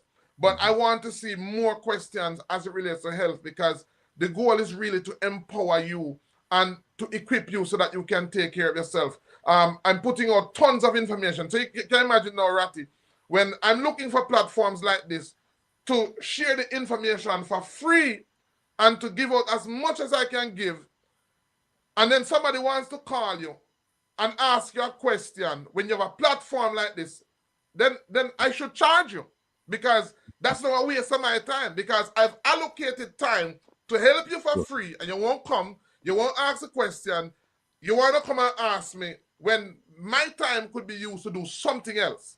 No. So, you know what I'm going to do? Going forward, the more people call me, I'm going to say, listen, book a consultation.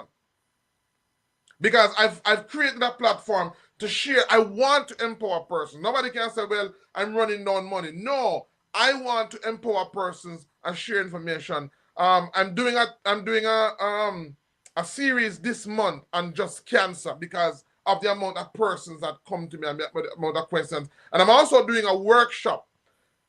If you have cancer, or if you have a family member that has cancer, the greatest weapon is not even herbs. What my greatest offer to you is not what herbs I can tell you. It's the information, it's the thinking process that I can share with you to help yourself. That's my greatest gift to you.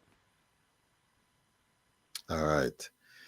And with that, folks, we've come to the end of Come Reason with Rattigan. I want to thank all of you for spending the time with us. I want to thank our producer, engineer, and